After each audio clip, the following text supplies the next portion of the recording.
της Εκκλησίας των Αρχών, αγαπητοί προσκεκλημένοι, κυρίες και κύριοι, ως συντονίστρια της απόψινής εκδήλωσης, σας καλωσορίζω στην παρουσίαση του βιβλίου «Επί τα ίχνη της αρμενικής κοινότητας της Αλεξανδρούπολης, Δεδέαγατς 1875-2025». Πρόκειται για ένα έργο με ξεχωριστή ιστορική και πολιτισμική σημασία για την πόλη μας, καθώς φωτίζει την πορεία και την προσφορά μιας κοινότητας που αποτελεί αναπόσπαστο μέρος του τοπικού μας ιστού.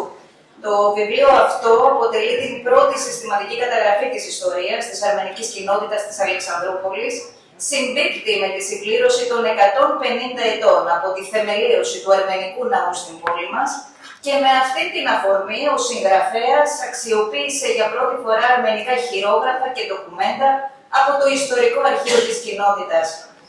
Παρουσιάζονται, κυρίες και κύριοι, άγνωστα τεκμήρια από τα γενικά αρχεία του κράτους μέχρι το αρχείο του περιοδικού Αρμενικά, καθώς και πολύτιμες μαρτυρίες παλαιών μελών της κοινότητας, δίνοντας μια ζωντανή εικόνα του παρελθόντος που ίσως έως τώρα παρέμενε στην σκιά. Αγαπητοί φίλοι της ιστορίας και της μνήμης, απόψε θα ζωντανέψουν 150 χρόνια ιστορίας, αντοχής και προσφοράς μιας κοινότητας που άντεξε στην προσφυγιά, στην καταπίεση, στις μετακινήσεις, αλλά ποτέ δεν ξέχασε ποια είναι. Μια κοινότητα λοιπόν που ρίζωσε σε τούτο τον τόπο, τον αγάπησε και τον έπλασε με το πείσμα και τον πολιτισμό της. Ας τιμήσουμε λοιπόν απόψε εκείνους που προηγήθηκαν, εκείνους που αγωνίστηκαν για να είμαστε εδώ σήμερα και ας σταθούμε αντάξει οι συνεχιστές μιας πορείας 150 ετών. Οι εκλεκτοί μας ομιλητές θα φωτίσουν αυτές τις πτυχές και θα προσφέρουν λίγη από την πολύτιμη γνώση τους. Να καλωσορίσουμε τη Μαρία Σπηλιοτοπούλου, Διευθύντρια Ερευνών στο Κέντρο Ερεύνης και Ιστορίας του Νεότερου Ελληνισμού της Ακαδημίας Αθηνών. Είναι διακεκριμένη ιστορικός με σημαντική συμβολή στη μελέτη της νεότερης ελληνικής ιστορίας και της αρμενικής διασποράς. Τον κύριο Ιάκωβο Ακτζόγλου, μόνιμος επίκουρος καθηγητής ιστορίας στο Δημοκρίτιο Πανεπιστήμιο της Τράκης, και τον κύριο Λεωνίδα Λεβόν Ντίλσης-Γιάν, μεταδιδακτορικός ερευνητής στο Τμήμα Πολιτικής Επιστήμης και Ιστορίας του Παντίου Πανεπιστημίου και συγγραφέας του βιβλίου. Έχει επικεντρώσει την έρευνά του στην ιστορία των Αρμενίων στην Ελλάδα, φωτίζοντας άγνωστες σελίδες και συμβάλλοντας στην ανάδειξη της συλλογικής μνήμης. Πριν περάσουμε όμως στις ομιλίες, θα έχουμε την χαρά και την τιμή να ακούσουμε σύντομους χαιρετισμούς από εκπροσώπους της Εκκλησίας, της Πολιτείας και της αρμενικής κοινότητας. Καλώ λοιπόν στο βήμα για ένα σύντομο χαιρετισμό τον εκπρόσωπο του Σεβασμιωτάτου Μητροπολίτου Αλεξανδρουπόλεως, Τραϊανουπόλεως και Σαμοθράκης, τον πατήρ Θεολόγο. Σεβασμιότατε Αρχιεπίσκοπε της Ενελλάδη Εκκλησίας των Αρμενίων, εδέσιμε, σεβαστέ πατέρα, πρόεδρε της αρμενικής κοινότητας εδώ στην Αλεξανδρούπολη, λοιποί εκπρόσωποι των αρχών, κύριε Δήμαρχε της πόλεως μας, μεταφέρω τις ευχές του Σεβασμιωτάτου Μητροπολίτου μας στην εκδήλωση απόψε, ο οποίος βρίσκεται στο φανάρι, επειδή αύριο θα χειροτονηθεί ένας Αλεξανδρουπολίτης, δικός μας άνθρωπος από εδώ, που υπηρετεί εδώ και πολλά χρόνια εκεί, θα χειροτονηθεί σε επίσκοπο. Οπότε ο Δεσπότης, μαζί με μια αντιπροσωπεία δικών μας εκλογικών αλλά και πολλών Αλεξανδροπολιτών, βρίσκεται από σήμερα και για αύριο. Αύριο θα επανέλθει για τον Εσπερινό του Αγίου Ελευθερίου.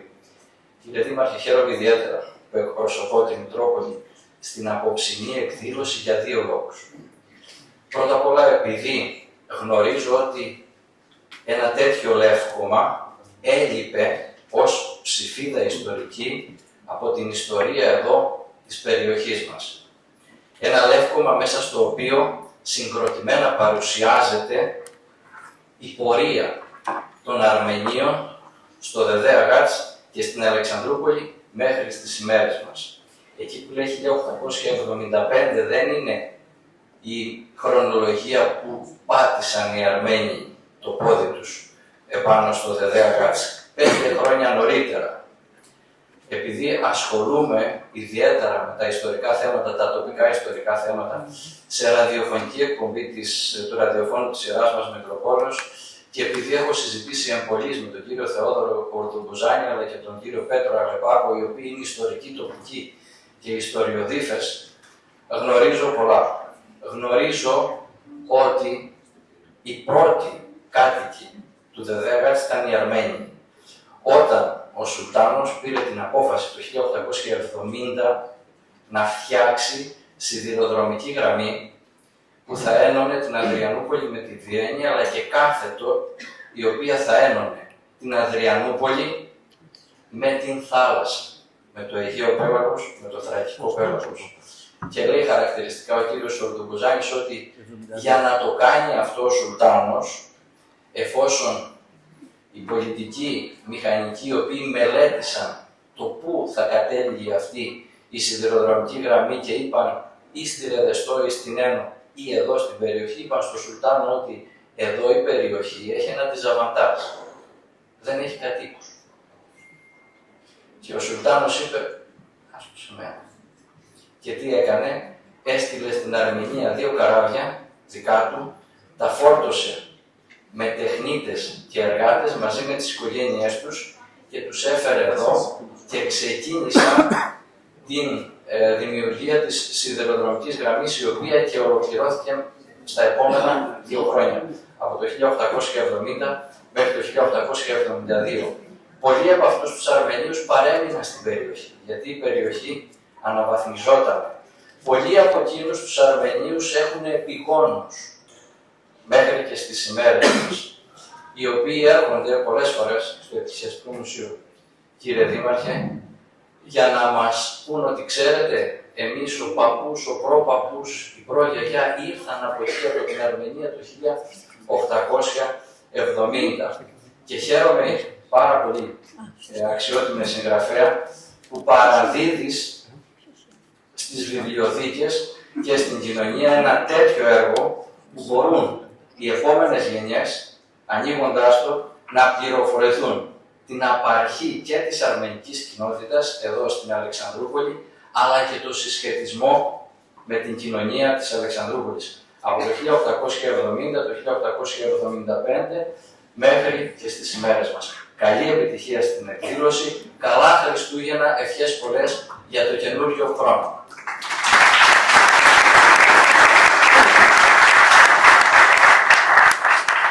Ευχαριστούμε πολύ. Καλώ τον Σεβασμιότατο Αρχιεπίσκοπο των Ορθοδόξων Αρμενίων Ελλάδος, τον κύριο Σαχάκη Τσιάν.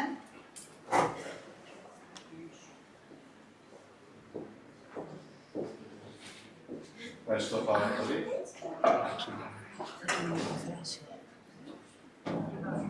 Պարոն քաղաքապետ, սիրելի հոգևոր եղբայրներ, սիրելի ներկաներ, ազգային վարչության ատենաբեդ, Հայաստանի Հանրապետության Բաթո տեսփան եւ ներկայացուցիչ, մեր շրջանի խաղային խորհրդի ատենաբեդներ։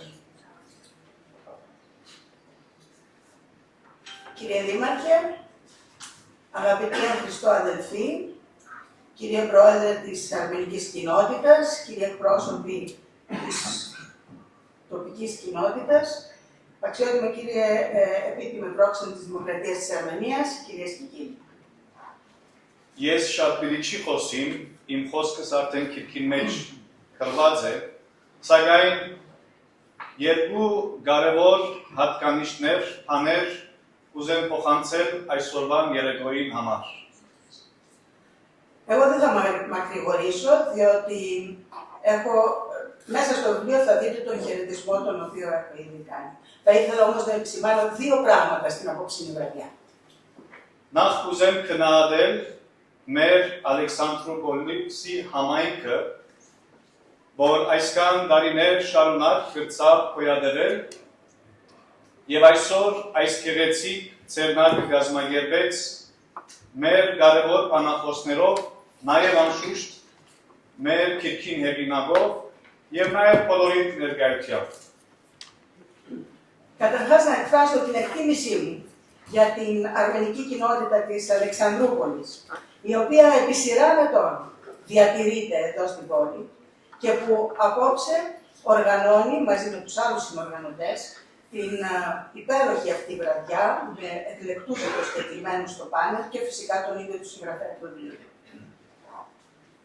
Գուզեմ շեշտել, որ ինչու կարևոր է այս սեմնարկը։ Բնականաբար ժողովուրդը կգերտե, կգազմավորե եւ կստեղծե պատմությունը։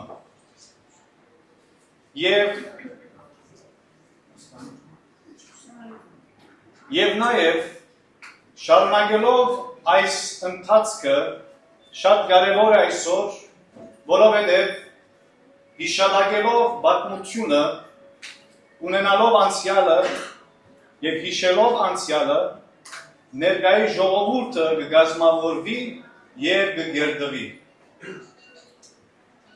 Θα ήθελα επίσης να τονίσω για ποιο λόγο είναι πολύ χρήσιμη αυτή η εκδήλωση. Φυσικά ο κάθε λαός γράφει την ιστορία του και συνεχίζει την πορεία του μέσα στην ιστορία.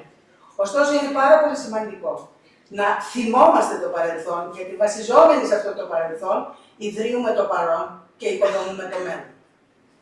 Հետևաբար այսօրվան հիշատակումը ոչ թե բարձրապես անցյալի մասին խոսի, պատմությունը հիշել, այլ նաև խոսենք ներկայի մասին եւ մանավանդ հույս ունենք տեսնելու աբական։ Συνεπώς, αυτό που είναι σημαντικό, αυτό που θα κάνουμε σήμερα, δεν είναι απλά να αναφερθούμε στις μνήμες του παρελθόντος, αλλά να μιλήσουμε για το παρόν και βάσει αυτού να οργανώσουμε το μέλλον, να έχουμε την ελπίδα για να οργανώσουμε το μέλλον. Այս առումով հաջողություն կմաղթեմ բոլորիս եւ հուսանք, որ այս ցերնարկը նոր աշխուժություն կստեղծե մեր եղբայրական զգացումներուն եւ համագործակցության մեր բույն եղբայրներուն հետ, որ 150 տարիներ այս քաղաքի մեջ գրծանք ապրի, գոյապետվել եւ զարգացնել այս քաղաքը եւ ասիգա շարունակությունը կլա այդ նույն զգացումին, նույն համագործակցության եւ νույն արժեքներուն։ Εύχομαι λοιπόν πολύ καλή επιτυχία στην εκδήλωση, αλλά και καλοτάξτε το βιβλίο και ελπίζω αυτή η ευκαιρία να ενδυναμώσει ακόμα περισσότερο τις αδελφικές σχέσεις που διατηρεί η κοινότητα με την πόλη αυτή, με τους Έλληνες αδελφούς μας και όπως γιορτάζονται τα 150 χρόνια να πορευτούμε ώστε να γιορτάσουμε τα επόμενα χρόνια, να υπάρχει συνέχεια με τα ίδια αισθήματα σεβασμού, αγάπης και φιλίας. Աստված օգնե բոլորդ, ցեզի լավ տարի մգմախտեն, շնորհավոր նոր տարի եւ սուրբ ծնունդ։ Θεός να σας ευλογεί όλους, σας εύχομαι καλά Χριστούγεννα και ευτυχισμένους ο καινούριος χρόνος. Ευχαριστώ πάρα πολύ.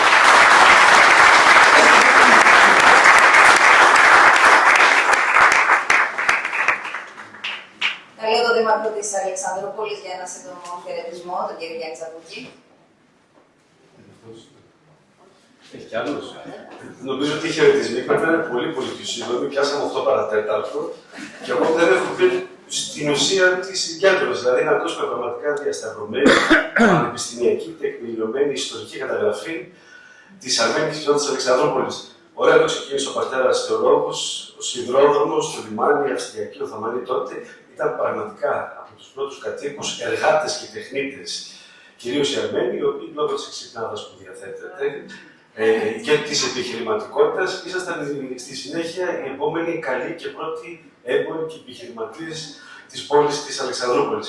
150 χρόνια είναι το άθροισμα ακριβώς της ιστορίας που γιορτάζουμε. Αφετηρία ιστορική έχουμε την ίδρυση του πρώτου χριστιανικού ναού στην Αλεξανδρούπολη, που δεν είναι απλά ένα θρησκευτικό τοπόσημα, νομίζω ότι είναι και ένα hot spot κοινωνικοποίησης και συνοχής των εναπομεινάντων Αρμενίων πλέον στην Αλεξανδρούπολη. Έχουμε μια εξαιρετική συνεργασία με την αρμενική κοινότητα, σχέση αλληλεπίδρασης και στα πλαίσια των 150 χρόνων έχουμε αυτή την συνδιοργάνωση εδώ, την παρουσίαση την ιστορική του βιβλίου. Το καλοκαίρι, κάτω από τον έναστο ουρανό, φιλοξενήσαμε πάρα πολύ ωραίες παραδοσιακές χορευτικές παραστάσεις, φιλοξενώντας αντίστοιχα γκρουπ από την Αρμενία. Έχουμε φέτος το Μάιο την ονοματοδοσία του στρατηγού Ανδρανίκ, αν το θυμάμαι σωστά το όνομα, κατόπιν αιτήματος της αρμένικης κοινότητας. Και έχουμε και τον μαύρινο αρμενικό σταυρό, το Τσερνίκ, αν επίσης το Χατσκάρ, ωραία, αν το θυμάμαι και αυτό σωστά το Χατσκάρ, που ήταν μια δική μου επιθυμία και πρωτοβουλία να τιμήσουμε πραγματικά την 150χρονη παρουσία της κοινότητας. Θα τοποθετηθεί όταν με το καλό φτάσει, διότι μια προσπάθεια μας έπεσε το μνημείο στα μισά, οπότε πρέπει να αναστηλωθεί από την αρχή και στην Ερμοτοπίδα κάτω στην παραλιακή ζώνη θα στηθεί για να θυμίσει και την ιστορία των 150 χρόνων και την εξαιρετική συνεργασία που έχουμε τόσο εμείς όσο και η κοινότητα που παρόλο που φτύνει και κοινωνικά και πληθυσμιακά τις τελευταίες δεκαετίες, διατηρεί τη συλλογική της μνήμη και την ταυτότητά της. Είμαι ιδιαίτερος μάρτυρας, σχεδόν παρακολουθώ όλες τις τελετές και τις μικρές ή μεγάλες γιορτές που κάνετε με αφετηρία το ναό του Αγίου Ιωάννη του Προδρόμου, που είναι πολύ σημαντικό για μας, διότι όπως λέει και στο φινάλε το βιβλίο που πρόλαβα να το ξεφυλίσω, αλλά που έμεινε, παραμένει ένα σύγχρονο πλέον ξεφυλωτό στην πολυπολιτισμική Νέα Αλεξανδρούπολη. Εγώ προσωπικά θα ήθελα να σας ευχαριστήσω πάρα πολύ και για τη συνεργασία, αλλά κυρίως και για την ύπαρξή σας ανάμεσα στις υπόλοιπες διάφορες κοινότητες της πόλης. Είναι ιδιαίτερη τιμή, αλλά κυρίως ανταποδοτική η συνεργασία και η επίδοση, όπως είπα και πριν, που έχουμε. Ευχαριστώ πολύ. Καλές γιορτές εδώ τη Γενική.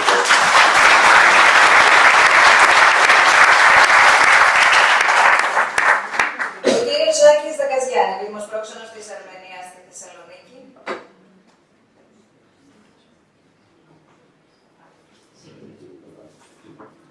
Ρασνόρντ Σαπαζάχαερ, Περαβατελίδη και Μητσοτακιάν, Αγίοι Πατέρες της Αρμενικής και της Ελληνικής Ορθοδόξου Εκκλησίας.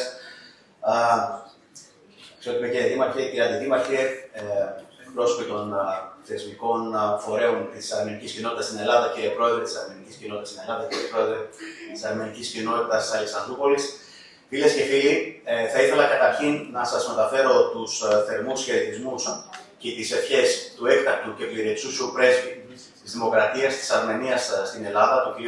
Τικράν Μεκρεπιτσιάν, γενικότερα για τους εορτασμούς φέτος των 150 χρόνων από τη θεμελίωση του Αρμενικού Ορθοδόξου Ιερού Ναού της Αλεξανδρούπολης, που είναι αφιερωμένος στον Άγιο Ιωάννη τον Πρόδρομο, ή Ιησού Καραπέτο, όπως είναι γνωστό σε εμάς τους Αρμενίους, αλλά και συγκεκριμένα για την έκδοση αυτού του μεγαλειώδους έργου που πραγματεύεται την ιστορία των Αρμενίων της Αλεξανδρούπολης. Επιτρέψτε μου για άλλη μια φορά να επισημάνω την σημασία που η Αρμενία, η κυβέρνηση της Αρμενίας αποδίδει στην περιοχή της Θράκης, τόσο διαμέσου της πρεσβείας όσο και διαμέσου του προξενείου στη Θεσσαλονίκη, εν μέσω των γενικότερων γεωπολιτικών εξελίξεων που αναβαθμίζουν τον ρόλο της Αλεξανδρούπολης αλλά και εν γέννη της Θράκης στην περιοχή. Ήδη σε αυτό το πλαίσιο, πέρυσι, μάλλον στις αρχές του έτους, είχαμε μια εξαιρετικά επικοδομητική συνάντηση με τον Δήμαρχο κ. Ζαμπούκη, τον οποίο οφείλω να ευχαριστήσω και δημοσίως για την αγάπη με την οποία περιπάλλει την αρμενική κοινότητα της Αλεξανδρούπολης. Συμμετείχαμε επίσης στο Forum East Macedonian Thrace, το οποίο πραγματοποιήθηκε επίσης αυτή τη χρονιά κατά εντολή του πρέσβεως. Και να επισημάνω επίσης την λειτουργία ήδη από πέρυσι του τμήματος της έδρας, μάλλον, αρμενικής γλώσσας και πολιτισμού στο Δημοκρίτιο Πανεπιστήμιο Θράκης, κάτι που γίνεται για πρώτη φορά στην Ελλάδα, πάλι με πρωτοβουλία της Πρεσβείας και υπό την υπόδειξη του προξενείου μας στη Θεσσαλονίκη, το οποίο λειτουργεί με πλήρη χρηματοδότηση από το Υπουργείο Παιδείας της Αρμενίας. Κάτι που επίσης αποδεικνύει περίτρανα τη σημασία που αποδίδει η Αρμενία στην περιοχή. Ήταν πριν από 2 σχεδόν χρόνια, όταν ο αδερφικός μου φίλος, ο Βαρτιάς ο Μαρουκιάν, μου αποκάλυψε το όραμά του για το μέλλον της αρμενικής κοινότητας της Αλεξανδρούπολης και μεταξύ πολλών άλλων επίσης μου αποκάλυψε και την ιδέα για την συγγραφή ενός τόμου, ο οποίος θα πραγματεύεται την ιστορία των Αρμενίων της Αλεξανδρούπολης. Από την πρώτη στιγμή απερίφραστα στηρίξαμε την προσπάθεια αυτή και δεσμεύσαμε ένα διόλου ευκαταφρόνητο ποσό από τον προϋπολογισμό του προξενείου για τη χρηματοδότηση αυτής της δράσης. Και είμαι ιδιαίτερα χαρούμενος σήμερα που αυτό γίνεται πραγματικότητα, παρουσία φυσικά του συγγραφέως του Λεβόν Δεσιζιάν, που ήταν ιδιαίτερα μεγάλη τιμή για μένα να συνεργαστώ μαζί του, ένας εξαιρετικός μεταδιδακτορικός ερευνητής που κάνει περήφανη την αρμενική κοινότητα στην Ελλάδα. Παρουσία επίσης της κυρίας Μαρίας Πιλιοτοπούλου, οι περιγραμμινές της οποίες δεν εξαντλούνται σε έναν απλό χαιρετισμό, που χαίρομαι που και ως Διευθύντρια Ερευνών του Κέντρου Έρευνας και της Ιστορίας Νεότερου Ελληνισμού της Ακαδημίας Αθηνών, παρακαλώ, ασχολείται πλέον με τα ζητήματα των Αρμενίων στην Ελλάδα και την ευρύτερη παρουσία των Αρμενίων στον βαλκανικό χώρο, θα έλεγα, και φυσικά τον Ιάκωβο Ακτσόγλου, παλιό γνώριμο της αρμενικής κοινότητας της Ελλάδος, δεινόγνωστη της αρμενικής ιστορίας αλλά και της ιστορίας της περιοχής, και επίσης να αποκαλύψω ότι είναι ένας από τους πρωτεργάτες που πρωτοστάτησαν στην δημιουργία της έδρας αρμενικής γλώσσας και πολιτισμού στο Δημοκρίτιο Πανεπιστήμιο Θράκης, αλλά και την λειτουργία της μέχρι σήμερα. Η δράση αυτή επίσης, κλείνοντας, σηματοδοτεί και την έναρξη της συνεργασίας του προξενείου με την ομάδα του περιοδικού Αρμενικά και τον άοπνο ερευνητή και εκδότη Μάικ Τσιλιγκεγιάν, τον οποίο επίσης οφείλω να συγχαρώ δημοσίως για τις προσπάθειες που κάνει μέχρι τώρα για την ανάδειξη της αρμενικής παρουσίας στον ευρύτερο ελλαδικό χώρο και όχι μόνο. Και τέλος, να συγχαρώ τον πρόεδρο της αρμενικής κοινότητας Αλεξανδρούπολης και στο πρόσωπό του όλους τους Αρμενίους της πόλης για την προσπάθεια που κάνουν, τη συνεχή προσπάθεια για τη διατήρηση της αρμενικής ταυτότητας, των πολιτιστικών μας καταβολών, αλλά επίσης και για την δημιουργική συνεισφορά τους στην πρόοδο και την ευημερία αυτής της πανέμορφης πόλης. Σας ευχαριστώ πάρα πολύ και καλή επιτυχία.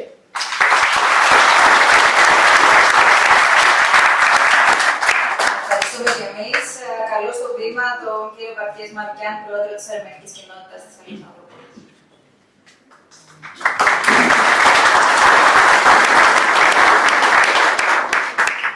Καλησπέρα σας. Σεβασμιότατη Μητροπολίτη των Αρμενίων Ορθοδόξων Ελλάδος, ερεσιμότατε της Αρμενικής Ορθοδοξικής Εκκλησίας Ελλάδος, Άγιοι Πατέρας της Ελληνικής και Αρμένης Ορθόδοξης Εκκλησίας, αξιότιμε επίσημα πρόξενε της Αρμενίας και της Θεσσαλονίκη, αξιότιμη κύριε Δήμαρχη, κύριε Δήμαρχη Πολιτισμού, συμπολίτες μας, πατριώτες μας, καλώς ήρθατε στην σημερινή παρουσίαση του βιβλίου.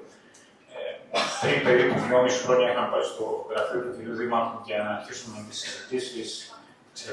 Αξιότιμη κύριε Πρόεδρε του Κεντρικού Συμβουλίου Αρμενίων Ελλάδος, και ο κύριος Δήμαρχος είπε ότι πρέπει να δημιουργήσουμε κάτι το οποίο θα μείνει. Εντάξει, οι χωρί και τα γλέντια μια χαρά περνάνε συχνά, αλλά πρέπει να δημιουργήσουμε κάτι που θα μείνει. Οπότε αυτό λίγο μας άγχωσε, η αλήθεια είναι. Και τότε ήρθαν στο μυαλό μου κάποια λόγια του Andy Warhol που είπε «The idea is not to live forever, but to create something that it will». Άρα η ιδέα δεν είναι να θα ζήσουμε παντοτινά, αλλά να δημιουργήσουμε κάτι που θα μείνει. Σας διαβεβαιώ ότι αυτό το βιβλίο θα μείνει. Καταγράφει τις 4 περιόδους της αρμενικής κοινότητας, που είναι ουσιαστικά μέσα συνυφασμένη με την ιστορία της πόλης. Εγώ θεωρώ ότι είναι η πιο σημαντική ημέρα αυτή τη στιγμή της αρμενικής κοινότητας μετά την έλευση των συμπατριωτών μας αρχές δεκαετίας του 90. Και νομίζω ότι από εδώ και μετά πλέον θα πρέπει να μιλάμε για την 5η περίοδο της αρμενικής κοινότητας, διότι πλέον εμείς οι παλιοί, τέλος πάντων εμείς που είμαστε κάποια χρόνια μέσα στην κοινότητα, πρέπει να δώσουμε τη σκητάλη στους νέους για να συνεχίσουν τα επόμενα και να φτάσουν στα 200 χρόνια και να γραφτεί ξανά ένα βιβλίο. Και όπως είπε και ο Αζναμπόρ, «Ουλέιν γεφούλ χασάν», δηλαδή που ήμασταν και που φτάσαμε, έτσι. Και αυτό μπορούν να το δουν τα παιδιά τα νέα μέσα από αυτό το βιβλίο, με τι δυσκολίες κάποιοι άνθρωποι χτίσαν αυτή την εκκλησία, πέρασαν από βαλκανικούς πολέμους, από γενοκτονίες, από παγκόσμιους πολέμους κλπ. Και φτάσαμε σήμερα εμείς, οι απόγονοι των πρώτων, να φτάσουμε να γιορτάσουμε αυτή την ημέρα. Εδώ θα ήθελα να εκφράσω σίγουρα την ευχαρίστηση μας απέναντι στον κύριο Δήμαρχο και στην κυρία Δήμαρχο. Στα διαβεβαιώ είναι από την πρώτη στιγμή δίπλα μας που ό,τι και να ζητήσουμε η συνεργασία είναι άψογη. Έτσι. Και νομίζω ότι θα ακολουθήσει να είναι και άψογη. το πάνελ, τους ομιλητές που δέχτηκαν να έρθουν, φυσικά τον Λεβόν, με τον οποίο έχουμε άριστη συνεργασία, τον Μάικ του Τσιλικινιά, τον αρχισυντάκτη του περιοδικών των Αρμενικών, τους συνεργάτες μας και φυσικά δεν πρέπει να ξεχάσουμε όλους όσους συνέδραναν στο βιβλίο και τους χορηγούς μας, η οποία είναι το προξενείο, το Δήμο Προξενείο της Θεσσαλονίκης. Κύριε Πρόεδρε Δημοτικού και Ορεστιάδα, σας ευχαριστούμε πολύ. Κύριε Τακό Βαγγινιάν επίσης και την κυρία Νάντια Μαροκιάνη Ιωαννίδου, δεν συνέδραμε οικονομικά όλοι για να φτιάξουμε αυτό το βιβλίο. Αυτά, νομίζω, καλή επιτυχία στην παρουσίαση, καλές γιορτές να έχουμε και ελπίζουμε σε 100 χρόνια, γιατί όχι να ξαναγραφεί ακόμα ένα βιβλίο.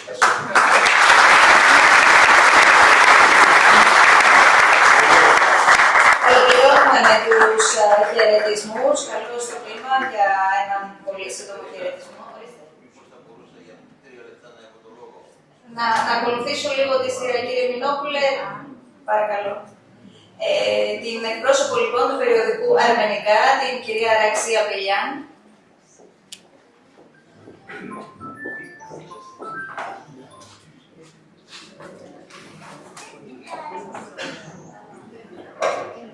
Σεβασμιότατε, αγαπητοί παριστάμενοι, δεν θα κάνω τις προσχωρήσεις καθόλου. Για όσους δεν μας γνωρίζουν, να συστηθούμε, είμαστε τα Αρμενικά, το ελληνόγλωσσο τριμηνιαίο περιοδικό που εκδίδεται από το Σύλλογο Αζανταμάρ Παύλα Αρμενικά, αδιάλειπτα εδώ και 27 χρόνια. Η επικαιρότητα στην Αρμενία και τις κοινότητες της Διασποράς, άρθρα για την πολιτική, την ιστορία, τον πολιτισμό, όλα αυτά περιέχονται στο περιοδικό. Σημαντική επίσης επιδίωξη από την πρώτη στιγμή της έκδοσής του είναι η καταγραφή της αρμενικής παρουσίας στον ελλαδικό χώρο. Δηλαδή η ιστορική διαδρομή, η οργάνωση και δράση των Αρμενίων στις διάφορες πόλεις, με σκοπό την διάσωση και διαφύλαξη της ιστορίας και της πολιτισμικής κληρονομιάς της αρμενικής κοινότητας στην Ελλάδα. Είμαστε περήφανοι διότι έχουμε συγκεντρώσει ένα πολύτιμο υλικό και έχουμε ήδη μια ηλεκτρονική βιβλιοθήκη, την kantsaran.gr, με πλούσιο υλικό από όλη την γραπτή παραγωγή, εφημερίδες, περιοδικά, βιβλία, τα οποία έχουν εκδοθεί στην Ελλάδα από την εποχή της έλευσης των Αρμενίων μέχρι σήμερα. Η ψηφιοποίηση αυτών των έργων έγινε με χρηματοδότηση του Ιδρύματος Κανούς του Λουβενκιάν και περιλαμβάνει προς το παρόν μια αντιπροσωπευτική συλλογή από 1000 έντυπα και συνολικά 20.000 σελίδες. Με τους στόχους αυτούς λοιπόν και με αφορμή την 100η επέτειο της Μικρασιατικής καταστροφής, φτιάξαμε επίσης μια ταινία για ένα ντοκιμαντέρ βασικά για την παρουσία των Αρμενίων στην Ελλάδα από το 1922 και μέχρι σήμερα. Γι' αυτό λοιπόν σήμερα με μεγάλη χαρά παρουσιάζεται το 20ο βιβλίο το οποίο έχουμε εκδώσει. Με μεγάλη ικανοποίηση βρισκόμαστε εδώ και όταν πριν από 2 χρόνια ο πρόεδρος κ. Μαρουκιάν και το Ενεργειακό Συμβούλιο της Αρμενικής Κοινότητας απευθύνθηκαν σε εμάς για την καταγραφή της ιστορίας, με χαρά δεχτήκαμε την πρόκληση αυτή και οδηγηθήκαμε στον ιστορικό ερευνητή κ. Λεωνίδα Λεβόν Τρισιζιάν, ο οποίος με ενθουσιασμό δέχτηκε να αναλάβει την αποστολή αυτή. Είχαμε μια εξαιρετική συνεργασία με τον κύριο Τρισιζιάν, έτσι λοιπόν με μεγάλη χαρά θεωρούμε ότι προσφέρεται στο αναγνωστικό κοινό απόψε ένα ακόμα βιβλίο σχετικά με την ιστορία της ελληνοαρμενικής κοινότητας. Προτού κλείσω, θα ήθελα να αναφερθώ στον αμέσως επόμενο φιλόδοξο στόχο μας, που βρίσκεται ήδη στα σκαριά και που απαιτεί ασφαλώς πολύ κόπο και προσπάθεια και αρρωγή όλων ημών, Την ίδρυση δηλαδή ενός κέντρου αρμενικών μελετών που θα δώσει τη δυνατότητα για πιο άρτια και ολοκληρωμένη προσέγγιση των αρμενικών θεμάτων και περισσότερες ευκαιρίες σε νέους Αρμένιους και Έλληνες επιστήμονες και μελετητές. Προτάσεις και ιδέες από όλους είναι πάντα ευπρόσδεκτες. Με τις σκέψεις αυτές θέλω να ευχαριστήσω και να συγχαρώ τον συγγραφέα του βιβλίου, όλους τους συντελεστές, τους οργανωτές της απόψινής βραδιάς και να ευχηθώ καλό τάξιμο.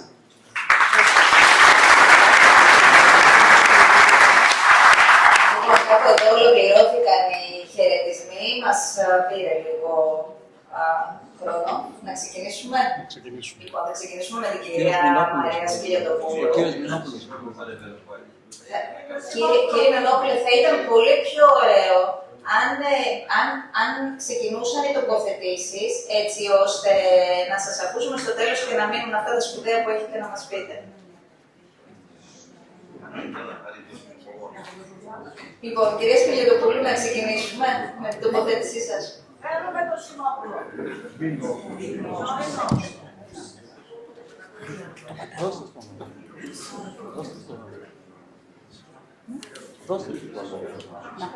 Θα χαλάσει τη σειρά του.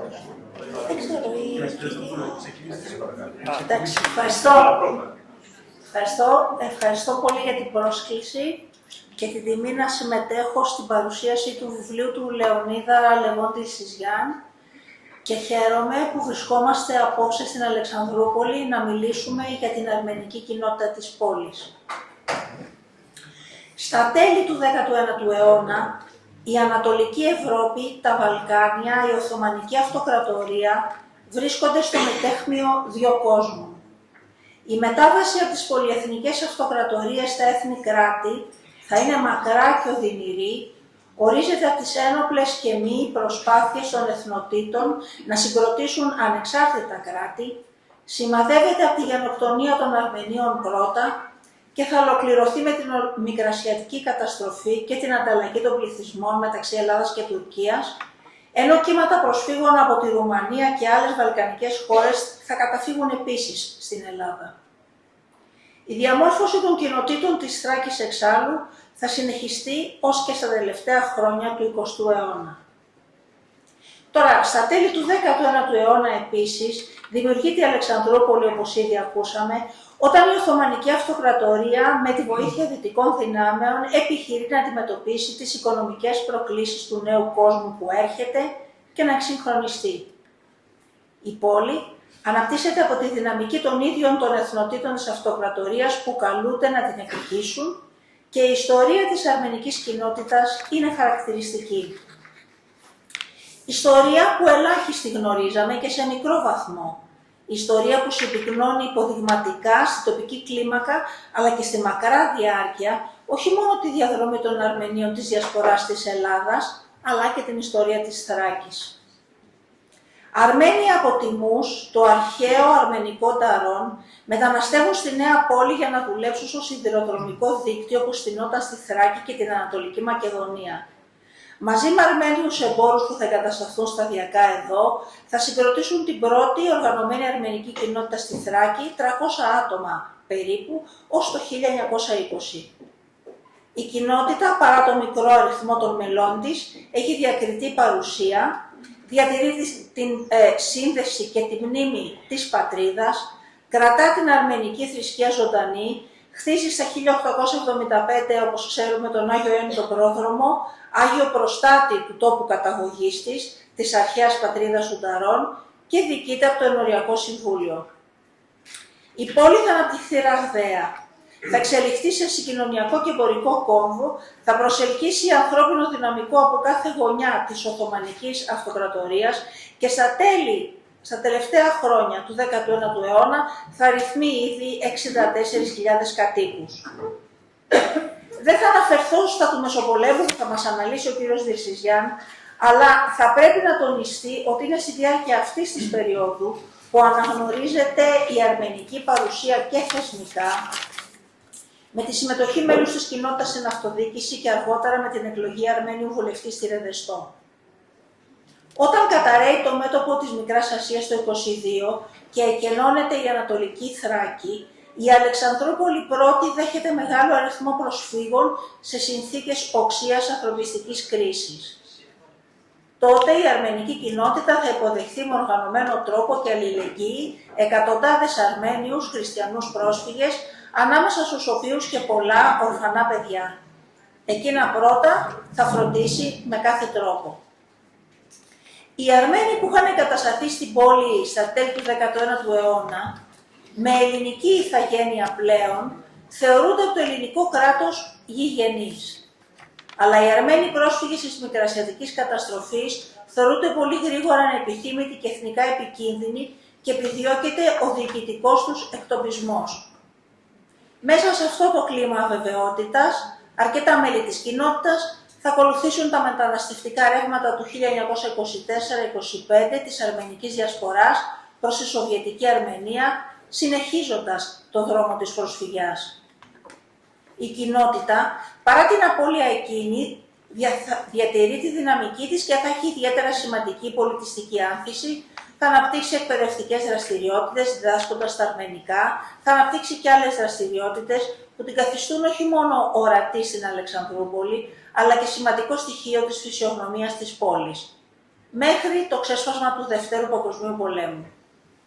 Στην κατοχή, όταν επιβάλλεται βουλγαρική κυριαρχία στην περιοχή και ασκείται η γνωστή βίαιη πολιτική βουλγαροποίηση που χαρακτηρίζει τη Βουλγαρία ως μέλος του άξονα, η αρμενική κοινότητα προσπαθεί να επιβιώσει. Συνεχίζει να λειτουργεί και το αρμενικό σχολείο, γεγονός που θα θεωρηθεί από ορισμένες πλευρές ευνοϊκή μεταχείριση από τους κατακτητές και θα δημιουργήσει αντιπαλότητες εναντίον των Αρμενίων στην πόλη. Στη σύντομη περίοδο της διοίκησης της Αλεξανδρούπολης από το ΕΑΜ, αμέσως μετά την απελευθέρωση, θα δημιουργηθούν νέοι όροι συμβίωσης των Αρμενίων και συνολικά των μειονοτικών εθνοτικών ομάδων με το ελληνικό στοιχείο και ελπίδες για μια νέα πραγματικότητα αρμονικής συμβίωσης και διατήρησης όσων χαρακτηριστικών οι ομάδες εκείνες επιθυμούσαν να διατηρήσουν στο πλαίσιο πάντα του ελληνικού κράτους. Μετά τα Δεκεμβριανά στην Αθήνα, ωστόσο, και την επιβολή της Λευκής Τρομοκρατίας από το 1945, η κοινότητα θα γίνει στόχος παρακρατικών, οργάνωσης που επιτίθεται βία στους Αρμενίους της πόλης, ενώ αρκετοί θα δικαστούν ως δοσύλλογοι, στο περιβάλλον επιλεκτικών διώξεων που διαμορφώνεται τότε. Παρά το γεγονός ότι οι περισσότεροι Αρμένοι κατηγορούμενοι αθωώνονται, το κλίμα εχθρότητας εξακολουθεί να υφίσταται και θα οδηγήσει στη μετανάστευση πολλών μελών της κοινότητας στη Σοβιετική Αρμενία. Αναφέραμε ήδη πώς και πόσο συνδεδεμένοι ένιωθαν οι Αρμένοι της Αλεξανδρούπολης, όπως και συνολικά της Διασποράς, με την αρχαία κοιτίδα τους, με τη φαντασιακή εκείνη πατρίδα που είχαν πριν από τόσες γενιές χάσει. Πόσο περισσότερο μάλιστα οι Αρμένοι στην Αλεξανδρούπολη, με τον Άγιο Προστάτη Ιωάννη τον Πρόδρομο. Αναζητώντας ειρήνη και ευημερία ξαναπαίρνουν τον δρόμο της προσφυγιάς, που όμως νιώθουν ότι είναι δρόμος επιστροφής. Είναι ο δρόμος του επαναπατρισμού. Ταυτόχρονα άλλα μέλη της κοινότητας μεταναστεύουν προς τη Δύση, κυρίως στην Αμερικανική Ήπειρο, ακολουθώντας τα μεγάλα μεταναστευτικά ρεύματα της Διασποράς της εποχής και των αρμενικών κοινοτήτων της Ελλάδας. Εδώ μένουν άδεια κτίρια και το Ενοριακό Συμβούλιο, όπως συνολικά η κοινότητα, θα πρέπει να προστατέψει τις αρμενικές περιουσίες όσων έφυγαν, τις οποίες διεκδικούσε το ελληνικό κράτος. Το σχολείο πάβει να λειτουργεί, καθώς η συρρικνωμένη κοινότητα δεν διαθέτει πλέον τους αναγκαίους πόρους. Σταδιακά, μετά το τέλος του εμφυλίου πολέμου και των μεγάλων αρμενικών μεταναστευτικών ρευμάτων, οι Αρμένοι της Αλεξανδρούπολης εσωματώνονται στη ζωή της πόλης, διαθέτοντας σε όλο και μεγαλύτερο ποσοστό την ελληνική ηθαγένεια, αλλά και κρατώντας τη διακριτή αρμενική τους ταυτότητα. Ο ναός του Αγίου Ιωάννη Προδρόμου συνεχίζει να έχει ενοποιητικό ρόλο στη ζωή τους, ενώ και η επιδίωξη να αναγνωριστεί η αρμενική γενοκτονία, που κινητοποιεί συνολικά τη Διασπορά, θα επιτρέψει στην κοινότητα να έχει σημαντική δημόσια παρουσία. Σημείο τομή στην ιστορία των Αρμενίων της πόλης, όπως ήδη ακούστηκε, υπήρξε η άφιξη στην περιοχή νέων μεταναστών τη δεκαετία του 90. Αρμενίων από τη Σοβιετική Ένωση που είχαν συνάψει και γάμους με το ποντιακό στοιχείο. Η κοινότητα τους εσωματώνει και με όρους θρησκευτικούς, βαφτίζοντάς τους, και 150 χρόνια μετά τη συγκρότησή της θα αποκτήσει νέα δυναμική. Ο Λεωνίδας Λεβών Τιλσιζιάν μελέτησε και διέσωσε την ιστορία της αρμενικής κοινότητας Αλεξανδρούπολης μετά από εξαντλητική αρχαιακή έρευνα και μας μεταφέρει τα πράγματα με συναρπαστικό τρόπο, συχνά με συγκίνηση, πάντα με επιστημονική αρτιότητα. Είναι η ιστορία των Αρμενίων που κατάφεραν να υπερβαίνουν τις όποιες εσωτερικές διαμάχες είχαν, τις όποιες επιθέσεις δέχτηκαν, που έζησαν και δημιούργησαν σε χώρο καταφυγής προσφύγων, σε χώρο υποδοχής και ενσωμάτωσης μεταναστών και συνέβαλαν στην ανάπτυξη της Αλεξανδρούπολης, διατηρώντας την εθνοτική τους ταυτότητα, αλλά και συμβιώνοντας με το ελληνικό στοιχείο. Σας ευχαριστώ.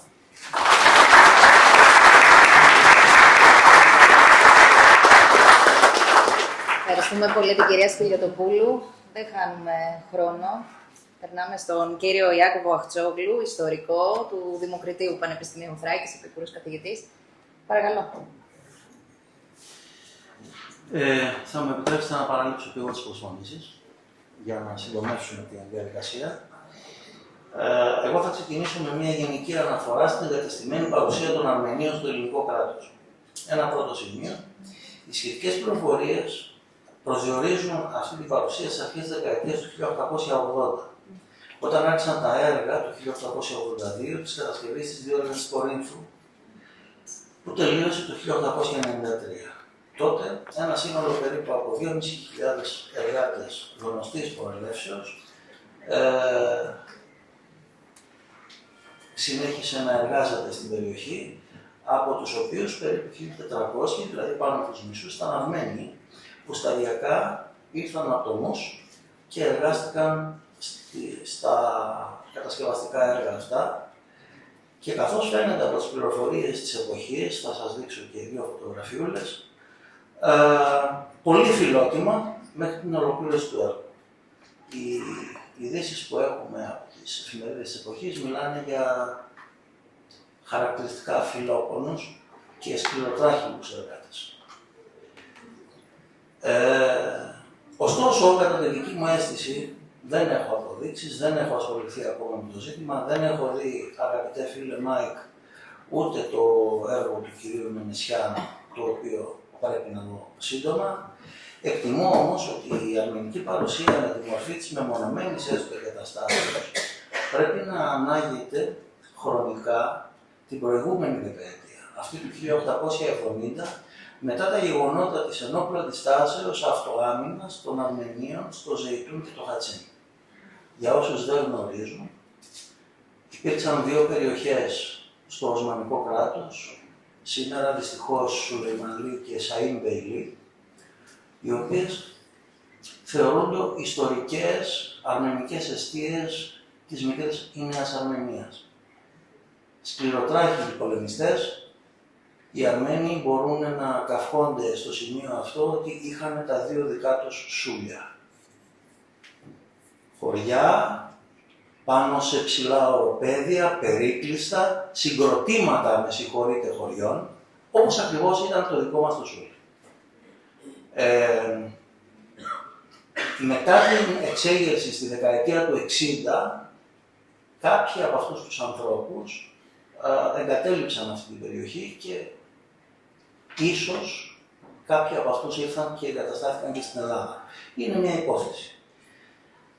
Την περίοδο του φοιτητικού μου βίου είχα την τύχη να γνωρίσω στην Αθήνα δύο από τις κατ' εμέ αφοσιωμένες, τις τεταγμένες όπως λέω, στην ιδέα του αρμενισμού μορφές, τον αγαπημένο μου φίλο και σύμβουλο στα μελετητικά μου ταξίδια και συνονόματό μου, τον Χαγκόπτσο Μιτζελαλιάν, μια κινητή βιβλιοθήκη για τα ζητήματα του αρμενισμού, που δυστυχώς μας άφησε την ωραία του ανάμειξη του χαμόγελου που δεν έζησε σχεδόν ποτέ από τα χείλη του, και τον Σύφη του Γκασεσιάν, ένα σοβαρό μελετητή, συγγραφέα και μεταφραστή έργων που έχουν σχέση με το αρμενικό ζήτημα. Αρκετά αργότερα γνώρισα και το τρίτο κεφάλαιο των Αρμενίων στην Αθήνα. Είναι ο Σέρκο Αγαμπαντιάν. Ο Σέρκο λοιπόν μέσω των Αρμενικών μας πληροφορεί ότι ήδη από το 1890 κυκλοφορεί το πρώτο αρμενικό 15ήμερο περιοδικό, Ασβάρες, πεδίο δράσεως δηλαδή, το οποίο μέσα στην ίδια δεκαετία ακολουθούν και άλλα περιοδικά έντυπα. Και ο Χαγκόπ αναφέρει ότι το 1995-1996 κυκλοφόρησαν επίσης δύο τουρκόφωνες εφημερίδες με αρμενικούς χαρακτήρες, η Βατάν, τουρκικά πατρίδα, και Χακικάτ, τουρκικά αλήθεια, για την πρώτη ομιλών συνάντηση Ηλισάρια στην εφημερίδα Σκρίπ, τα οποία αναφέρονται στο καθεστώς υποδίκου που βρέθηκαν οι εκδότες της επί εξιδρύσεως του Σουλτάνου και στην αθώωσή τους από το Πλημελιωδικείο Αθηνών. Η ύπαρξη αυτών των εντύπων επιβεβαιώνει την εγκατεστημένη παρουσία Αρμενίων στην παλιά Ελλάδα ήδη από τις δύο τελευταίες δεκαετίες του 19ου αιώνα. Τώρα θα πάω σε ένα ζήτημα το οποίο ανακοιμείται κατά καιρούς. Καλό είναι να μην ανακοιμείται. Ωστόσο θέλω να δώσω και εδώ την άποψή μου. Την άποψη περί την εχθρότητα των Ελλήνων προς τους Αρμενίους και αντιστοίχως από την πλευρά τους των Αρμενίων, που αναφέρεται από κάποιους κατ' εμέ αναθεωρητές ιστορικούς και επιστήμονες άλλων πεδίων. Σίγουρα όμως αναθεωρητές. Εάν παρακολουθήσουμε τον τύπο του 19ου αιώνα, κάτι το οποίο έχω κάνει πολύ συστηματικά, θα διαπιστώσουμε εύκολα ότι υπάρχει πάρα πολύ θετική εκτίμηση προς τους Αρμενίους της Ανατολής. Μεγάλο ενδιαφέρον για τα τεκτενόμενα, τα σχετικά με το δράμα τους, κατά τις περιόδους που υφίστανται τους διωγμούς και τις σφαγές, και σαφής διάθεση συμπαθίας προς το δράμα τους. Οι σελίδες των μεγάλης κυκλοφορίας για την εποχή εφημερίδων αφιερώνουν πρωταρχικά μονόστιλα ή δύστιλα σε γεγονότα που σχετίζονται με τις εξελίξεις στο αρμενικό ζήτημα.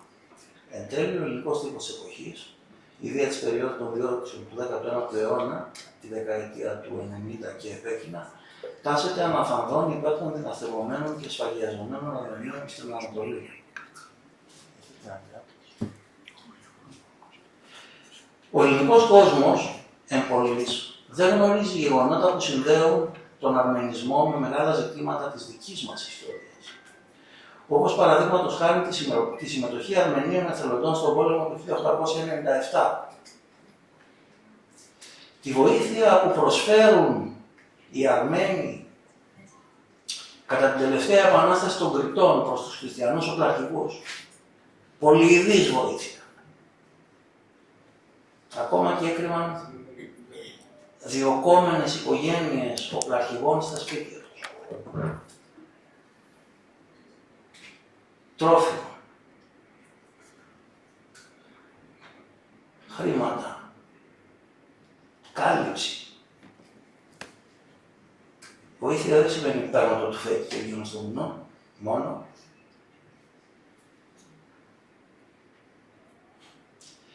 Ή τη συμμετοχή των Αρμενίων στον ελληνικό στρατό κατά τη διάρκεια του Βαλκανο-Οσμανικού πολέμου. Ή τη δράση του συνταγματάρχη Τορκών και της υπ' αυτών αρμενικής δυνάμεως στον Μικρασιατικό πόλεμο. Έχουμε να θυμόμαστε πολλά, αν τα γνωρίζουμε. Ξεφυλίζοντας κανείς το πολυσέλιδο επίσημο κατάλογο των πεσόντων κατά τη διάρκεια του Δεύτερου Παγκοσμίου Πολέμου, συναντά και ονόματα Αρμενίων, Ελλήνων πολιτών, που σκοτώθηκαν κατά τη διάρκεια των επιχειρήσεων. Και αν περπατήσει στη γενέθλια συνοικία μου, τη Κεσαριανή, θα συναντήσει σε διάφορα σημεία πάνω στις μπρούτζινες πλάκες με τα ονόματα δατών που σκοτώθηκαν εκεί σε συμπλοκές με τους Γερμανούς και κάποια Ιάννου. Στην Κεσαριανή, οι πρόσφυγες και οι απόγονοί τους γνώρισαν τους Αρμενίους γιατί για δεκαετίες ζούσαν ο ένας δίπλα στον άλλον. Η εικόνα των Αρμενίων έχει μαυρωθεί στη Μακεδονία και τη Θράκη από τη συμμετοχή της Αρμενικής Λεγιώνας στο Βαλκανο-Οσμανικό πόλεμο στο πλευρό των Βουλγάρων. Ξέρουμε ότι ο Αρνανίκ διέλυσε τη Λεγιώνα όταν ξέσπασε ο Δεύτερος Βαλκανικός. Και ξέρουμε επίσης ότι πολλοί επίστρατοι Βούλγαροι το γένος κατέφευγαν ως λιποτάκτες στην ελληνική ζώνη κατοχής.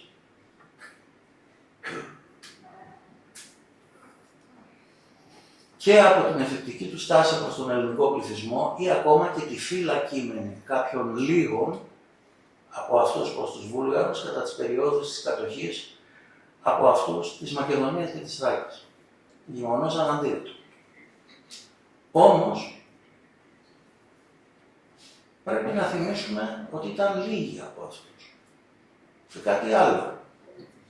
Επειδή εγώ δεν φοβάμαι να λέω τα πράγματα και όσοι με γνωρίζουν το ξέρουν αυτό, Ας θυμηθείτε τους Έλληνες χριστιανούς Ορθοδόξους που σπεύσανε να βουλγαρογραφτούν την ίδια περίοδο που οι συνέλληνες υπέφεραν από την βουλγαρική κατοχή. Καταλαβαίνουμε και τους μεν και τους δε. Ένα σημαντικό ερώτημα στην ιστορική θεώρηση των γεγονότων πρέπει να είναι το γιατί. Και αυτό το γιατί, γι' αυτό το γιατί, ίσως έχω να σας δώσω μία απάντηση. Δυστυχώς, στη μεγάλη ανάγκη για εξέβρεση οπλισμού εκρηκτικών και συναφών υλικών, καθώς και χώρων εκπαιδεύσεως για τους πατριώτες Αρμενίους που ήθελαν να δράσουν στην Ανατολή, οι εθνικιστικοί κύκλοι στη Βουλγαρία προσέφεραν κάθε δυνατή διευκόλυνση, χρησιμοποιώντας έτσι τους Αρμενίους και για τους δικούς τους σκοπούς. Ξέρουμε άραγε πού φιλοξενήθηκε το τρίτο μεγάλο συνέδριο του Ντασνατσουτιούν το Μάρτιο του 1904. Ξέρουμε ένα χρόνο μετά, το Μάρτιο του 5, πού, πώς και γιατί σκοτώθηκαν ο Κρισταπόρ Μικαηλιάν και ο Βραμσαβού και Τιλιάν. Ξέρουμε τι είδους και τι ποσότητες οπλισμού διέθεσαν οι βουλγάρικοι εθνικιστικοί κύκλοι στους Αρμένιους πατριώτες. Αν απαντηθούν αυτά τα ερωτήματα που εγώ τα έχω απαντήσει, αυτόχρημα έχουμε, πιστεύω, και μια σημαντική από τις απαντήσεις στο γιατί κάποιοι λίγοι Αρμένοι επεδείκνυαν την όποια φίλια στάση προς τους Βουλγάρους. Κυρίες και κύριοι, όταν δυστυχείς, οποιοσδήποτε σου δίνει χείρα φιλίας, χείρα βοηθείας, ανεξάρτητα από τα ελαττήριά του, σου φαίνεται φίλος και ίσως ακόμη και κάτι περισσότερο. Και τώρα ας πούμε και δύο λόγια για το νέο παιδί του κ. Τλιτσιζιάννη. Από την υποτεχνικής απόψεως είναι μια ιδιαίτερως καλέσθητη έκδοση και δεν θα μπορούσε να είναι κάτι διαφορετικό από τη στιγμή που την επιμέλειά της ανέλαβε ο επί πολλά έτη φίλος και αρχηγός πυροβολικού των αρμενικών εκδόσεων στην Ελλάδα, ο πολύπυρος Μάικ Τσιλιγκυριάν, ο οποίος, πρέπει να αναφερθεί εδώ αυτό, με ένα τηλεφώνημα διέθεσε μέσω των αρμενικών τους πρώτους 80 τόμους, βιβλία και περιοδικά, στην έδρα, τίτλους καλύτερα, ναι, στην έδρα αρμενικής γλώσσας και πολιτισμού που ιδρύθηκε στο Δημοκρίτιο Πανεπιστήμιο. Στο πρώτο μέρος του έργου του, στο οποίο και πολύ συνοπτικά θα εστιάσω, ο κύριος Τλιτσιζιάννη εντοπίζει στοιχεία για την πρώτη αρμενική εγκατάσταση στο τότε Ντεντέατς, την οποία χρονολογεί στο 1870.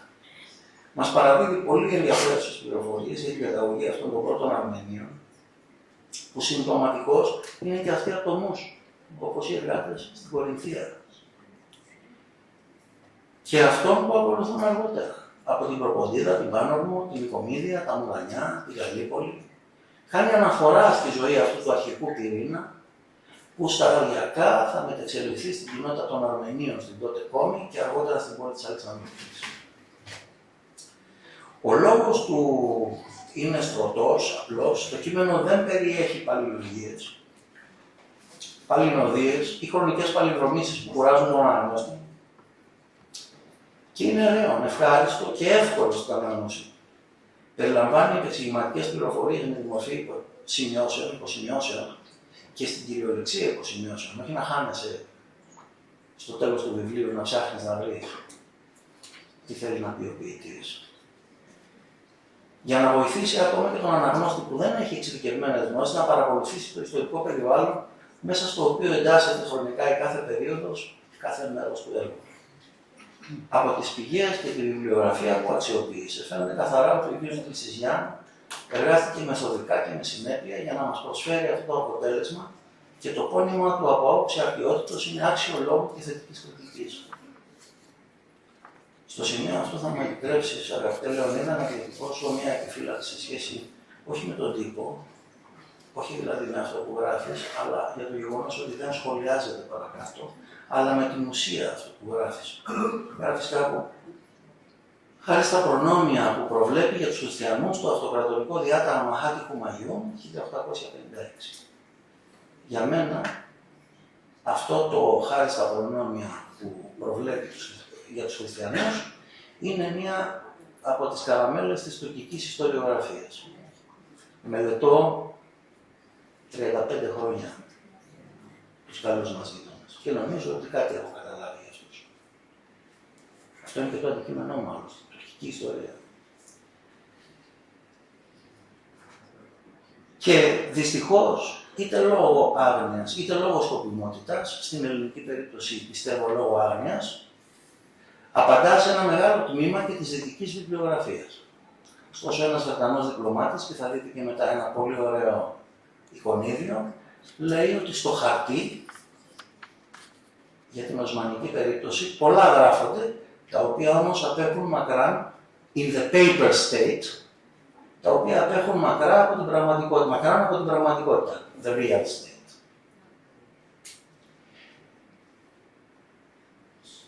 Και ένα άλλο σημείο. Το 1869 όντως δόθηκε το προνόμιο της κατασκευής της συνδετηρίας γραμμής Δεντέρα στη Θεσσαλονίκη στον Ιουδεο-Ουγγρικής καταγωγής Βαρόνα Μωρίς Δεγίρς, που δραστηριοποιείται στο Βέλγιο ως τραπεζίτης, αλλά επιχειρησιακά δεν βρισκόταν στις πολύ καλές του μέρες. Μετά από συζητήσεις που έγιναν στο Παρίσι, με ποιον άραγε? Με τον Οσμανό καθολικό το θρήσκευμα και αρμένιο το γένος, την Καραβέντα Αρτίν Νταβουκιάν, τον γνωστό Νταβούτ Πασά, που τότε ήταν υπουργός δημοσίων έργων. Ωστόσο, η κατασκευή της συνδετηρίας γραμμής εκτάσεως 508 χιλιόμετρων, που στοίχησε 488 εκατομμύρια γρόσια, ξεκίνησε αργότερα, το 1892, και ολοκληρώθηκε το 1996, όπως πολύ σωστά μας είπε ο δεσιμολογιότατος, για την πρώτη γραμμή, με το προνόμιο που είχε δοθεί το 1892 στον γαλλικής καταγωγής τραπεζίτη στην Κωνσταντινούπολη, Ρενέ Γκουντουί. Και είναι η Société du Chemin de Fer Ottoman Jonction Σαλονίκη Κωνσταντινούπολη, μετά από συζητήσεις με τον τότε Υπουργό Εμπορίου και Δημοσίων Έργων, Βίτινγκ Χουσέιν Τεφίκ Πασά. Την περίοδο που μας ενδιαφέρει, την περίοδο 1870-1872, με προνόμιο που είχε δοθεί στην εταιρεία των σιδηροδρόμων της Ανατολής, κατασκευάστηκε η συνδετηρία γραμμή 149 χιλιόμετρων Αδριανοπόλεως Δεντέατς. Κυρίες και κύριοι, η ιστορία είναι σαν ένα πάζλ. Κάθε νέα ψηφίδα που βλέπει το φως της δημοσιότητας έρχεται να προσθεθεί στην εικόνα που τμηματικό σχηματίζεται για μια περιοχή, για τα πρόσωπα, τα γεγονότα και το γίγνεσθε του παρελθόντος. Συνάμα στην ιστορία, η σημαντικότερη παράμετρος και το κυριότερο καθήκον του ιστορικού είναι η καταγραφή, προσέξτε ένα ωραίο λογοπαίγνιο, της αλήθειας. Αλήθεια, δηλαδή όχι ηλίθη. Δηλαδή μνήμη. Δηλαδή τι, ιστορία. Έχω γράψει με αυτό το λογοπαίγνιο και για αυτό το λογοπαίγνιο αρκετές φορές. Προς αυτές τις δύο σύμφυτες, συνώνυμες και ταυτόσιμες έννοιες, ιστορία και αλήθεια, συμβάλλει πραγματικά ειλικρινά η επενετή αυτή εργασία, το βιβλίο του κ. Τριτσιζιά, το οποίο ανιστορεί το γίγνεσθε της αρμενικής κοινότητας της Αλεξανδρουπόλεως, Δεντέατς, από τις απαρχές της μέχρι σήμερα. Διασώζει και προβάλλει με το κείμενο και τις πολλές πλούσιες σε περιεχόμενο και σημασία όμως, γιατί μας δείχνει τον τρόπο της ζωής και το επίπεδο των ανθρώπων. Σημαντικές στιγμές και πρόσωπα από την ιστορία της και τέλος το πρώτο μέρος της επέχει θέση μίας ακόμη αποδείξεως του δυσκόλου αγώνος των μέχρι κάποια χρόνια χωρίς πατρίδα Αρμενίων για επιβίωση. Αναδεικνύει ταυτόχρονα δύο από τις αρετές αυτού του λαού όταν διέρχεται δύσκολων καιρών. Την υπομονή και την επιμονή. Δεν θα κλείσω εδώ. Θα ήθελα τη βοήθεια του Μάικ να δούμε αυτές τις 5 εικονίτσες, να διαβάσουμε και να δώσουμε και άλλη μια πληροφορία πάρα πολύ σημαντική για μένα.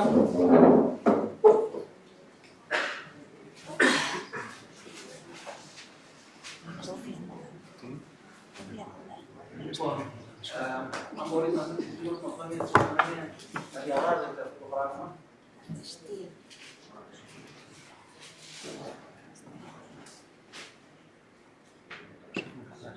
Καλά, δεν χρειάζεται να φωνάζω. Εδώ έχουμε ένα φίλο της εφημερίδας Εστία, που είναι μία από τις παλαιότερες εφημερίδες με μεγάλη κυκλοφορία το 19ο αιώνα, το 1887, η οποία αναφέρεται στο ζήτημα της διόρυγας, της κατασκευής της διόρυγας της Κορίνθου του εργατικού δυναμικού που απασχολεί το στα έργα. Μάικ, προσπάθησε, σε παρακαλώ, δείτε λίγο τι λέει και λίγο κατέβα. Λίγο ανέβα, με συγχωρείς. Είναι δε κατευθυντικότητος ως επιτοπλίστων Μαυροβούνιοι, Αρμένοι, Ιταλοί και Έλληνες. Πάμε στο επόμενο. Περιγράφει τους Αρμενίους. Δεξιά πάνω.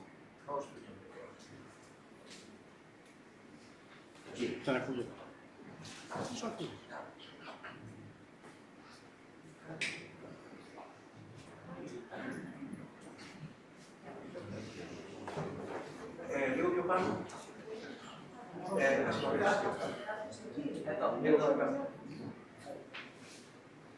Πλατείας Αναξηρίδας, Παντελόνια. Φορούντες οι δεύτεροι και κόκκινα ζωνάρια και καλπάκια ηφαίσια, εύνοτοι λαταράδες. Δυσκίνητη βαρύς, αλλά εργατική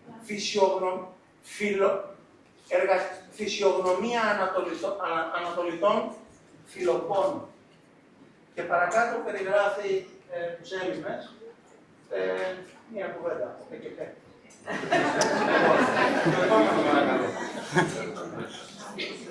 και είναι Έλληνας ο συντάκτης που άρχισε.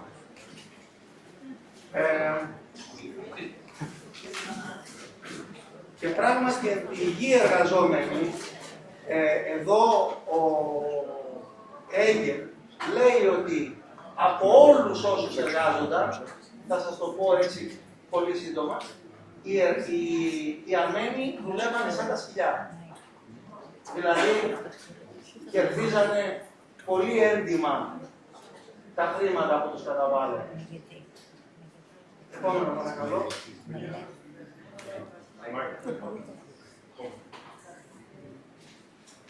Λοιπόν, εδώ είναι ένα άρθρο της εφημερίδας Ευρώ, του 1897, που εν περιλήψει πάλι μπορώ να σας δώσω, αναφέρεται στο λόγο,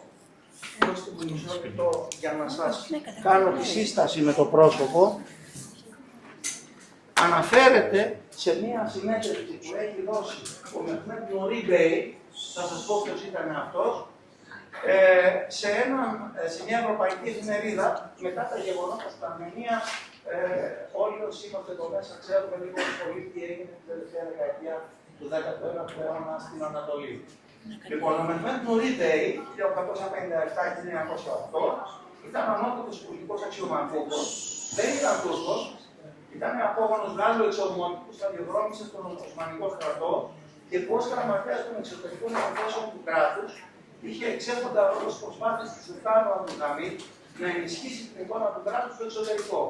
Κατέστη ένας από τους πιο στενούς συνεργάτες του και συμμετείχε σε διάφορες τελευταίες παραστάσεις, εκπροσωπώντας μάλιστα του Σουλτάνου σε ειδικές αποστολές. Μεταξύ άλλων, τότε υπουργός εξωτερικών και συμπεριέλαβε στην ομάδα διαπραγματεύσεων για τη σύνταξη των όρων της Ελληνο-Οσμανικής Συνθήκης Ειρήνης, του χαμένου πολέμου του 1897. Αυτό λοιπόν εδώ εξηγεί γιατί οι Αρμένοι έχουν ξεφύγει και είναι επικίνδυνοι για το κράτος. Και ότι οι κακές παρέες που κάνουμε με τους Αμερικανούς και Αποστόλους τους έχουν εκφυλίσει τελείως σε τέτοιο σημείο που ντρέπονται αυτοί που αποφυτούν από αυτά τα σχολεία να λένε ότι είναι Αρμένοι και να μιλάνε για τους γονείς τους και τους προγόνους τους. Αλλά επειδή το τουρκικό κράτος θα έχει καταλάβει όλα αυτά, εμείς θα λάβουμε τα μέτρα μας.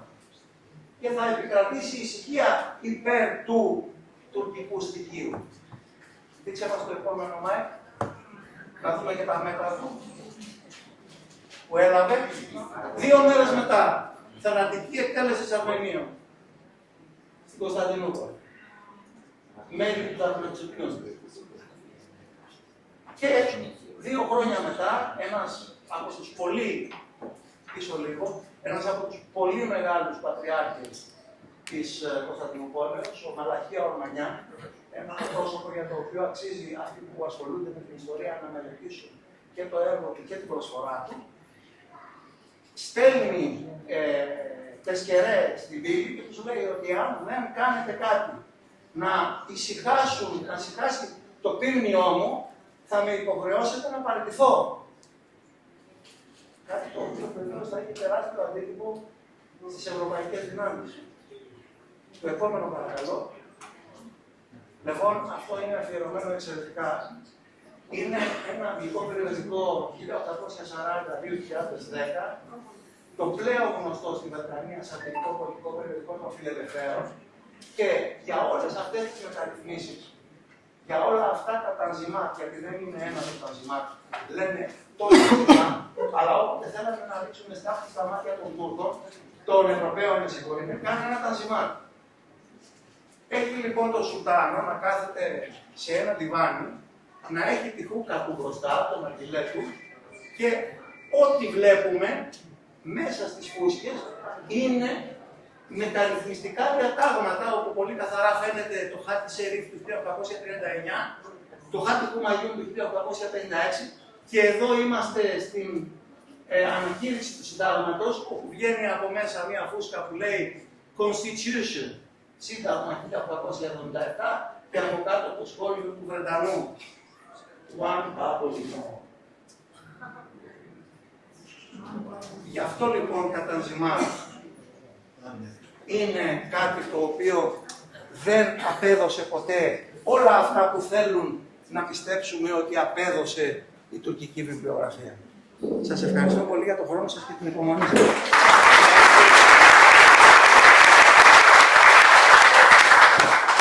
Μισό λεπτό. Έχω μία πληροφορία. Λοιπόν, μπήκε στη λογική να αναφερθεί και στα παιδιά της αρμενικής κοινότητας που συμμετείχαν στο Δεύτερο Παγκόσμιο Πόλεμο και αναφέρατε και σε ένα από αυτά που δεν επέστρεψε στο σπίτι.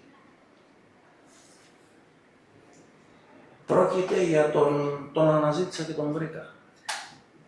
Πρόκειται για τον Μαρκαριάν Μερκέρ του Χατζιπάνου. Ήταν γεννημένος το 1915, ανήκε στο 70ο Σύνταγμα Πεζικού και συγκινούμε, διότι το παιδί αυτό έπεσε μαχόμενο στη μάχη του Χειρούργου Πέσκο την 6η Απριλίου του 1941, μαζί με άλλα παιδιά. Το εξωζόμουν στην πατρίδα μου, την πατρίδα του.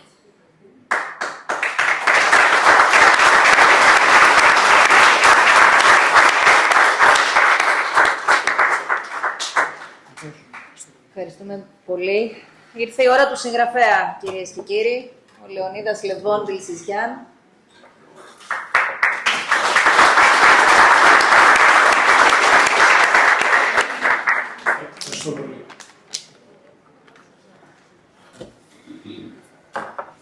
Είναι μεγάλη ευθύνη και ταυτόχρονα μεγάλη τιμή η εμπιστοσύνη για την καταγραφή μιας από τις πλέον ιστορικές αρμενικές κοινότητες της χώρας, μια κοινότητα με πάνω από 150 χρόνια ζωής της αρμενικής κοινότητας της Αλεξανδρούπολης. Για την εμπιστοσύνη αυτή θα ήθελα από καρδιάς να ευχαριστήσω τους ανθρώπους της κοινότητας και φυσικά και το περιοδικό Αρμενικά. Δεν ξέρω αν υπάρχει ιστορικό προηγούμενο από άλλη αρμενική κοινότητα της χώρας, όπου η ίδια η κοινότητα να είναι εκείνη που παίρνει την πρωτοβουλία να καταγραφεί η ιστορία της. Το παρελθόν μάλλον δείχνει το αντίθετο, απόπειρες ατομικής πρωτοβουλίας να καταγραφεί μια κοινότητα, και αυτό από μόνο του κάτι λέει για την ίδια την κοινότητα της Αλεξανδρούπολης και την ευαισθησία της. Μέσα στο βιβλίο αναφέρονται ένα προς ένα εκείνα τα πρόσωπα που συνέβαλαν σε αυτή την προσπάθεια και έχει τη σημασία του αναγνώστης να σταθεί στον κάθε ένα και την κάθε μια ξεχωριστά θεωρώντας ότι το σημερινό πόνημα δεν αποτελεί μια ατομική, αλλά πριν απ' όλα μια συλλογική προσπάθεια. Θα μου επιτρέψετε να αναφέρω κάτι που δεν υπάρχει μέσα στο βιβλίο και έχει τη σημασία του, δηλαδή την ιστορία του ίδιου του βιβλίου. 2 χρόνια πριν, η αρμενική κοινότητα της Αλεξανδρούπολης αποφάσισε να προχωρήσει σε μια έκδοση για την ιστορία της κοινότητάς της, με την αφορμή της συμπλήρωσης των 150 ετών από τη θεμελίωση του αρμενικού ναού και έτσι εμπιστεύτηκε το περιοδικό Αρμενικά. Κάπως έτσι, την άνοιξη του 2024, ο διευθυντής σύνταξης του περιοδικού Αρμενικά, ο Μάικ Τσιλικυριάν, που πρότεινε να αναλάβω την επιστημονική έρευνα και συγγραφή της έκδοσης. Την περίπτωση της Αλεξανδρούπολης την είχα συναντήσει αρκετές φορές στη διδακτορική μου διατριβή. Γνώριζα τη μακρόχρονη παρουσία της στη Θράκη, τους εργάτες αποτομούς που ήρθαν εκτός από την Κόρινθο και στο Δεδέργατς για τα έργα της σιδηροδρομικής γραμμής. Είχα διαβάσει για τον ναό της, από τους παλαιότερους αρμενικούς ναούς στο θρακικό χώρο, που χτίστηκε από τον ιδρώτα των ίδιων των εργατών. Είχα κατά νου την κομβική θέση της κοινότητας, που η ιστορία της πήγαινε παράλληλα με τις ράγες της ιστορίας της ίδιας της πόλης. Παράλληλα όμως είχα συναντήσει στην έρευνα και άλλα λιγότερο γνωστά και όχι πάντα ευχάριστα γεγονότα, όπως την αφαίρεση της φραγίδας της κοινότητας από τις ελληνικές αρχές, αλλά και μια σειρά από βία αιματηρά επεισόδια που έλαβαν χώρα αμέσως μετά το τέλος της βουλγαρικής κατοχής. Ψηφίδες όλες μιας διαδρομής που δινόταν η ευκαιρία να μπουν σε μια σειρά. Πολύ γρήγορα βρέθηκα μαζί με τον Μάικ στα Γενικά Αρχεία του Κράτους εδώ στην Αλεξανδρούπολη. Καταγράψαμε προφορικές μαρτυρίες από μέλη της κοινότητας, επισκεφθήκαμε το αρμενικό νεκροταφείο της πόλης, χαρτογραφήσαμε τα εκκλησιαστικά κοιμήλια του ιστορικού ναού. Η πιο καθοριστική στιγμή της έρευνας, που νομίζω ότι οποιοδήποτε ερευνητής στη θέση μου θα εκτιμούσα, όταν ο πρόεδρος της κοινότητας, ο Βαρθιές Μαρουκιάν, με ανέβασε στο πατάρι, άνοιξε μια παλιά μεταλλική ντουλάπ και θυμάμαι ακόμα τη φράση του. Στη διάθεσή σου, τι είχε μέσα? Το αρχείο της κοινότητας. Εκατοντάδες αταξινόμητα έγγραφα στην ελληνική και κυρίως στην αρμενική γλώσσα, ανακατεμένους φακέλους, βιβλία πρακτικών, σκόνη παντού, αλλά πριν απ' όλα έναν πραγματικό θησαυρό. Η πρωτοτυπία της έρευνας είχε εξασφαλιστεί και ο χρόνος πλέον κυλούσε αντίστροφα. Επιστρατεύτηκαν συνεργάτες από το περιοδικό Αρμενικά, όπως η Βερζίνη Καραπετιάν που είναι εδώ απόψε, για να βοηθήσουν στις ανάγκες της μετάφρασης. Παράλληλα, χρειάστηκε να συμβουλευτώ ξανά το αρχείο της Αρμενικής Μητρόπολης Αθηνών, να επιβεβαιώσω στοιχεία από το αρχείο της Διπλωματικής Υπηρεσίας, του Ελληνικού Υπουργείου Εξωτερικών, ενός σταθερά τροφοδότη στοιχείων του πολύτιμου αρχείου του περιοδικού Αρμενικά. Μαζί με την Κουίν Μινασιάν, που είναι επίσης εδώ απόψε, καθίσαμε ατελείωτες ώρες μπροστά στην οθόνη του υπολογιστή, βλέποντας ένα-ένα τα έγγραφα, αξιολογώντας και μεταφράζοντας. Οφείλω να πω και από εδώ ότι χωρίς τη δική της συμβολή είναι απολύτως βέβαιο ότι το βιβλίο σήμερα θα ήταν εντελώς διαφορετικό. Ως προς το φωτογραφικό σκέλος του βιβλίου, αυτό οφείλεται στην κοπιώδη δουλειά 2 ανθρώπων, της γραφίστριας Σοφίας Γεωργίου και του ίδιου του Μάικ, που από τον Ιούνιο μέχρι τον Οκτώβριο που μας πέρασε επιμελήθηκαν λεπτομερώς μια σπάνια συλλογή φωτογραφιών. Μεταξύ πολλών άλλων, ο αναγνώστης μπορεί σήμερα να έχει εικόνα και από ένα εύθραυστο και σπάνιο κοιμήλιο που ξετυλίχθηκε σαν κουβάρι προσεκτικά για να φωτογραφηθεί και να αποτυπωθεί στο βιβλίο το αρμενικό υλιτό προσευχητάρι φυλαχτό τσέπης, χμαΐλ όπως λέγεται στην αρμενική γλώσσα. Το βιβλίο αφιερώνεται σε 2 ανθρώπους που η ζωή τους συνδέθηκε με την καταγραφή της ιστορίας των Αρμενίων της Θράκης. Πρώτον, στον χρονικογράφο Ασαντούρ Μαγκαριάν, χωρίς το έργο του οποίου η γνώση μας για την ιστορία των Αρμενίων της περιοχής θα ήταν πολύ φτωχότερη. Όσα καταγράφει ο Μαγκαριάν για το Δεδέγατς ήδη από το 1929, ανάμεσα τους και τα δημογραφικά στοιχεία, τα έβρισκαν να επιβεβαιώνονται συνεχώς από διαφορετικές ετερόκλητες μεταξύ τους πηγές. Είμαι σίγουρος ότι αρκετά από τα έγγραφα του αρχείου που είδα κι εγώ τα είχε δει και ο ίδιος πριν από έναν αιώνα. Για παράδειγμα, το έγγραφο που μεταφράσαμε, στο οποίο η αδερφή Μισηριάν από τις Βρυξέλλες ανακοινώνουν στο Ενοριακό Συμβούλιο της Κοινότητας ότι επιχορηγούν με 50 βρετανικές λίρες στο Αρμενικό Σχολείο το 1924, είμαι σίγουρος ότι είναι το ίδιο έγγραφο που έβλεπε και πριν από έναν αιώνα και ο ίδιος ο Μαγκαριάν, μεταφέροντας και εκείνος τη σχετική πληροφορία. Το βιβλίο αφιερώνεται και στην αείμνηστη Τζέννη Κασαπιάν, την οποία είχα την τύχη να συναντήσω για μια και μοναδική φορά έναν Αύγουστο στην Κομοτηνή, κατά τη διάρκεια της διδακτορικής μου έρευνας. Θυμάμαι με λεπτομέρειες εκείνη τη συνάντηση, κατά τη διάρκεια του κορονοϊού μάλιστα. Κατέφτασε κρατώντας αγκαλιά τον πολυσέλιδο τόμο της για την Κομοτηνή, τον οποίο μου χάρισε, άκουγε με προσοχή όλα όσα της έλεγα για τη διατριβή και μου εξήγησε ότι σχεδίαζε και εκείνη ένα βιβλίο για τους Αρμένους σε όλη τη Θράκη, φτάνοντας μέχρι και την Ορεστιάδα. Στο τραπέζι κατέβαζε ιδέες και σκέψεις συνέχεια. Μου είπε πως πρέπει κάποια στιγμή να συνεργαστούμε και κάπου εκεί αφήσαμε την κουβέντα για το μέλλον. Το αρχαιακό και φωτογραφικό κομμάτι της έρευνας της Τζένης που αφορά την Αλεξανδρούπολη συμπεριλαμβάνεται στην παρούσα έκδοση, παραπέμποντας ως οφειλεί ασφαλώς σε κάθε σχετικό σημείο στην ίδια. Δεν θα μπορούσα φυσικά ποτέ να φανταστώ ότι θα έρχονταν μια στιγμή που θα προσγειωνόταν μπροστά μου η δική της συμβολή για αυτή την περιοχή της Θράκης, ενώ εκείνη, αυτό το τόσο κοφτερό μυαλό και ανήσυχο πνεύμα, θα είχε φύγει για πάντα και τόσο αναπάντεχα από τη ζωή. Την Τζένη θα τη θυμόμαστε πάντα και με εκτίμηση για το έργο της. Η Αλεξανδρούπολη αποτελεί διαχρονικά ένα ζωντανό αρμενικό σταυροδρόμι. Ένας πολύτιμος κόμβος για την αρμενική διασπορά. Για παράδειγμα, όταν καταραίει το Μικρασιατικό μέτωπο του 1922 και εκενώνεται η Ανατολική Θράκη, αποφασίζεται κατεπηγόντως η ίδρυση μιας ζωτικής σημασίας επιτροπής, μιας επιτροπής για την πρόνοια και την προστασία των Αρμενίων προσφύγων. Ζωτικής με την κυριολεκτική σημασία του όρου, γιατί είχε την ευθύνη για τα άμεσα ζητήματα της διατροφής, της στέγασης, της ιατροφαρμακευτικής περίθαλψης, που αποφασίζεται να μεταφερθεί η έδρα αυτής της επιτροπής, εδώ στην Αλεξανδρούπολη. Τα παραρτήματα ήταν στη Δράμα, στην Καβάλια, στη Ξάνθη, αλλά η έδρα εδώ. Η έρευνα δείχνει ότι για να εξετάσει κανείς την κοινότητα, πρέπει να λάβει υπόψη ότι για ένα μεγάλο διάστημα η κοινότητα βρίσκεται ακόμα και για το παραμικρό ζήτημα σε στενή αλληλογραφία με ένα πρόσωπο κλειδί, τον Μητροπολίτη Επίσκοπο Γερβάντ, ο οποίος είναι εκείνος που αποφασίζει για τα κρίσιμα ζητήματα του σχολείου και του αρμενικού ναού. Όποιος θέλει να δει την ιστορία της κοινότητας, πρέπει να λάβει υπόψη τον καταλυτικό ρόλο που διαδραματίζουν για την Αλεξανδρούπολη, αλλά και για όλη τη Θράκη, οι αρμενικές Μητροπόλεις Ρεδεστούρ και Αδριανούπολης και κατόπιν μέχρι το 1930 η ίσως λιγότερο γνωστή Αρμενική Μητρόπολη Θράκης Μακεδονίας. Οι Μητροπόλεις είναι εκείνες που ρυθμίζουν και κανονίζουν τα βασικά ζητήματα της κοινότητας. Είναι εντυπωσιακό ότι σε κρίσιμες συγκυρίες η κοινότητα, αντί να βοηθιέται η ίδια, είναι εκείνη που βοηθά. Για παράδειγμα, μετά από οδηγίες της εκάστοτε Μητρόπολης, η κοινότητα στέλνει ποσά για τα ορφανά των Αρμενίων στην Κωνσταντινούπολη, ακόμα και για την αμυντική θωράκιση της Ελλάδας το 1926, ή ακόμα μέσα από έρανο συγκεντρώνει ποσά μέχρι και για την ανέγερση του μνημείου του Αντραμίκ στο Παρίσι. Μέσα από το αρχείο μαθαίνουμε για δύο ζητήματα που ταλανίζουν ιδιαίτερα την κοινότητα.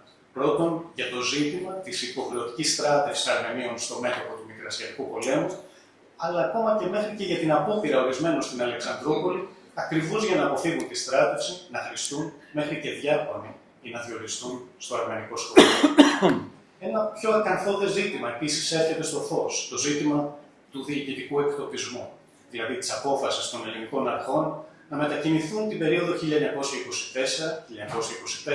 αναγκαστικά, ακόμη και δια της βίας σε κάποιες περιπτώσεις, με κατεύθυνση την ενδοχώρα, κυρίως στην Πελοπόννησο, για να διασφαλιστεί η ελληνική καθαρότητα της Θράκης. Και εδώ όμως φαίνεται η σημασία της Αλεξανδρούπολης. Τι μας λένε οι απόρριτες υπηρεσιακές εκθέσεις, ότι ο εκτοπισμός πρέπει να ξεκινήσει κατά προτεραιότητα από την Αλεξανδρούπολη, όπως επίσης και από την Καβάλη για άλλους λόγους. Οι πιέσεις που ασκήθηκαν από την αρμενική πλευρά και από εξωτερικούς παράγοντες κατάφεραν τελικά να μην εφαρμοστεί πλήρως αυτό το μέτρο και να μετακινηθούν πολύ λιγότεροι, αλλά το γεγονός καταδεικνύει ακριβώς τη σημασία της Αλεξανδρούπολης. Στο βιβλίο κεντρική θέση κατέχουν δύο ζητήματα. Πρώτον, ο ναός. Ο ναός είναι ο πυρήνας διαμόρφωσης της αρμενικής εθνικής ταυτότητας. Και δεύτερον, το σχολείο, ο φορέας συνέχισης και διατήρησής της. Το σχολείο και ο ναός είναι ένας καθρέφτης της ιστορίας της κοινότητας. Τι μας λέει σε ένα χειρόγραφο σημείωμά του ο Αρμένιος δάσκαλος τον Σεπτέμβριο του 1922.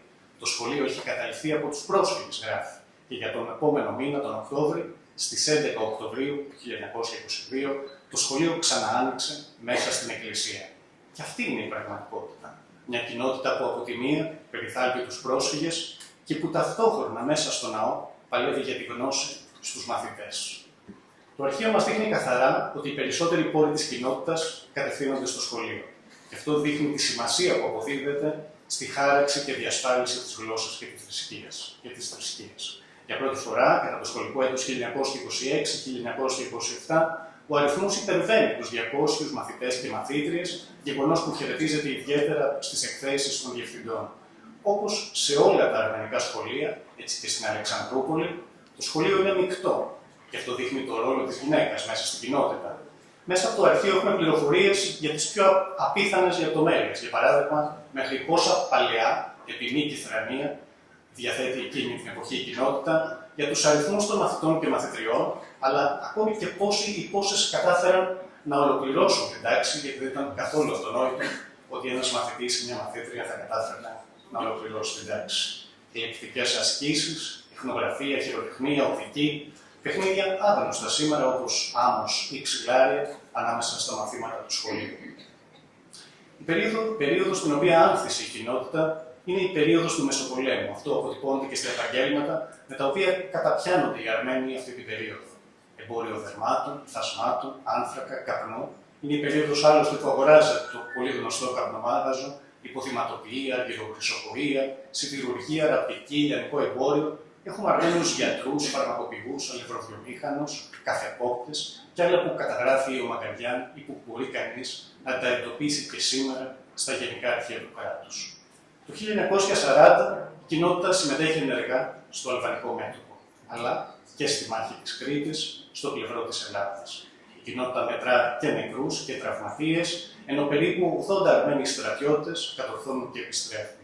Το κλίμα μας το δίνει μια χειρόγραφη επιστολή του Γκάρο Γκαραμπετιάν που σώζεται στο αρχείο της Τζέμης. Ο ίδιος περιγράφει πως περιπλανιέται με το ποδήλατό του στον δρόμο Αλεξανδρούπολης-Κομοτηνής, αναζητώντας Αρμένιους στρατιώτες που επιστρέφουν από το μέτωπο και κάπου εκεί εντοπίζει ζωντανό και τον αδερφό του.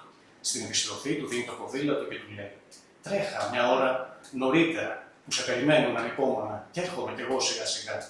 Σαν να σκεπτόταν το ίδιο και εκείνος ανυπόμονα μαρσάρισε και χάθηκε.